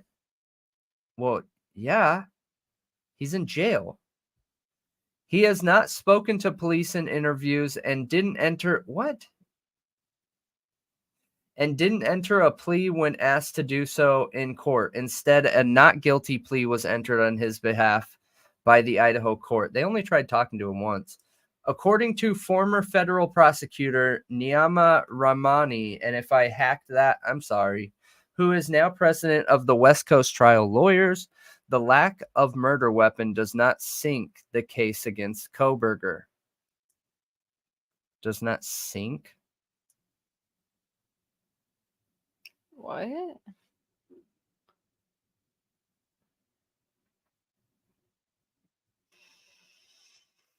Prosecutors would love to have the murder weapon, especially any DNA on it, but it's not fatal to their case. They'll argue that Kohberger is more sophisticated than your typical accused murderer and probably disposed of it somehow, but didn't sheath. He also said that Kohberger's likely silence at trial may work against him, even though he is legally entitled not to speak. Even though jurors are instructed that they can infer guilt from the defendant's silence, implicitly, it may have an effect. That's why we're seeing a trend with more defendants taking the stand, particularly in high-profile cases like Elizabeth Holmes and Alex Murdaugh. Dude, what he's doing is the right thing. I wonder if this is being made to get word to him to try and get him to talk. It could be another angle, you know? I don't think he should talk. I think innocent people don't talk, you guys. Innocent people don't talk.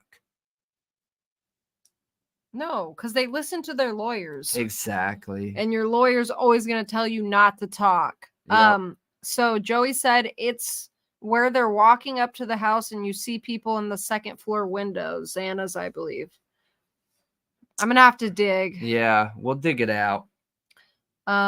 So Mike said the Arabic man and wife that shot up an event, the Christmas Perry shooting a couple years ago, the FBI couldn't get into the killer's phone and Apple refused to unlock it. So they went to a former Mossad-owned company and paid to jailbreak. Yeah, the crime. Yeah. You're right. Exactly. Apple does not do it. Like, they do not like to do that, you guys. They have and they will, but all they do is get encrypted data without the key. Do we know anything about a knife in her room? Just so cray they throw those things out in the article. It is crazy. This whole article's insane. It is. It is.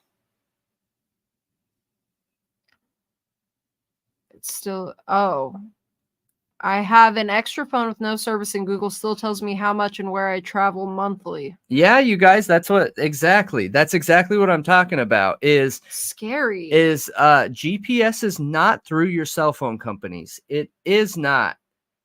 Night, Michael. Yeah. We're about to hop off here too. I'll check it out, Joey. I'll look. And good night, Michael.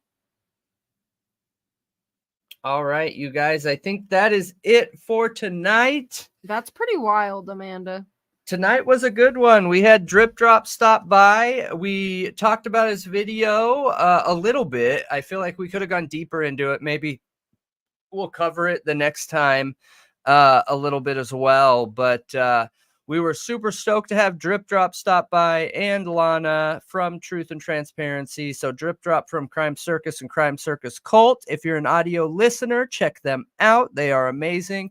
And then Lana from Truth and Transparency. Again, another amazing creator. So make sure you guys check them out. And this was a good one. I thought this was good. We were able to talk about and cover some of the topics that were left a little open from last night. And having all you guys in here with us was awesome. And again, as always, such a great time. Yeah, and we appreciate all your guys' input as always. Yeah, it was really fun having them stop by tonight. It was. I'm It looking was. forward to seeing what Lana's gonna drop next, and Crime Circus. They're Yes. amazing. Maybe we can talk Drip Drop into coming on a live with us. That would be incredible, He man. didn't seem opposed. No, he didn't. I don't know if he's ever done one in his, I'm not sure either. but we'd make it work. We'd make it work. So if you're watching this, the end of it, Drip Drop, we'd make it work with you for, you know, your character, your caricature, because we know that you got to stay safe out there, you and Baby Drip. Yep. So we'd work around that. Yep, because it's a dangerous world out there. Yeah. I don't think you had an assignment, J. Ray. But I'll let you know if we have one for you. Right? ADHD. Yeah. So I don't think people so for like the last 10 or 20 years, I feel like a lot of people have like thrown ADHD around and don't understand like how much ADHD can mess up your focus bad. You know what I mean? Yeah. But good night, everybody. Thank you so much. Yep. See you Wednesday. We're all lost. Wednesday. Good night, Anne. Good night, J. Ray. Good night, Yeah. Amanda. So Wednesday and Thursday, we are going to have premieres. I don't know if it's going to be one of my videos and one of Malia's where, you know, we cover different topics or whatever, or if it's going to be, yeah, if it's going to be both of the videos where I'm talking about GPS and interrogation. We aren't sure yet, but it'll be one or another. So keep an eye out for that. When you see him hit a like, it helps them get, you know, more marketing exposure and spread out there in the YouTube world and universe. So yeah, we appreciate all you. This is True Crime Talk Show by Thought Riot. My name's Brendan. And I'm Malia. And we'll see you later. Yeah, bye. Bye. Bye.